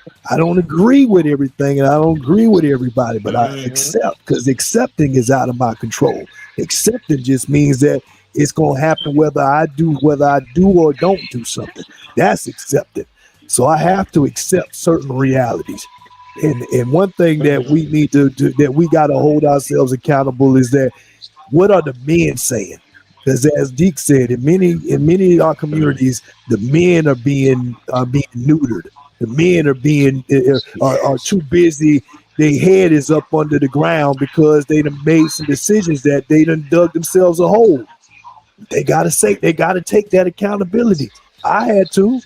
It took me all them years back in Bradenton was because of making mistakes, and thank God I was able to not get lost. And rebound and build myself and become the man that I wanted to be. I didn't become the man that my daddy was, or even my stepfather. I became the man that I saw myself being, and that's a hard route to go, fellas. It's a lot easier for these men like shout out to Ace Sanders, the coach for the Bayshore Bruins. Even though they got a lot of that notoriety they got is now being scrutinized with this case they got going on, but I'm not talking about them. I'm talking about Ace Sanders specifically. Why is Ace Sanders such a success story? Well, if you're from Manatee County, I don't even know his daddy, but I done heard his daddy's name too many times from Manatee High School, that these things groomed him, that one thing he didn't have to figure out was manhood. So he was able to focus on being great in sports. He was able to focus on the things that was go-to moves, because the part he didn't have to figure out was who was going to man up until he became a man. To me, the answer, without knowing that, is that was something that was a benefit for him. And that's why he went on to excel, to do great in high school, do great in college, go to the pros. You can't do that, but while you try to figure out every step on your own, that takes time. It takes too much time. Too many things I had to be self-taught, and that's not the best. That's not the best outcome for young men. So for my outro is that, men, you need to be able to teach each one teach one. So if you, whether it's your son or, like Deke said, if you in the neighborhood and you, but see, I ain't finna be trying to insert myself into some young man's life that ain't reaching out to me. Too many men think because you grown, you got gray on your face, that everybody is gonna be, everybody respects that. That don't work that way.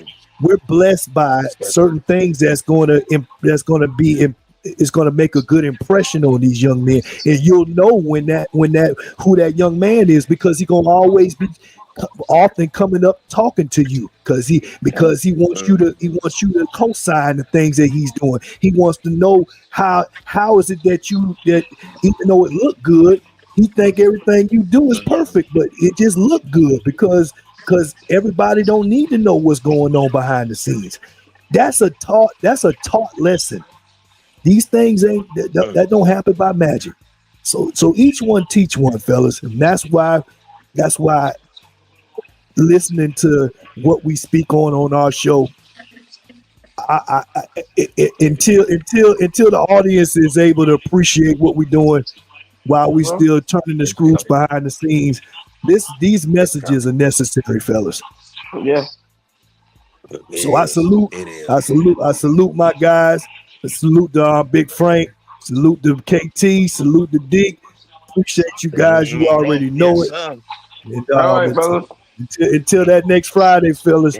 I salute, love y'all guys. And until then, the Strategize Network, the Hollywood Red Show, we out of here. We out. Hey.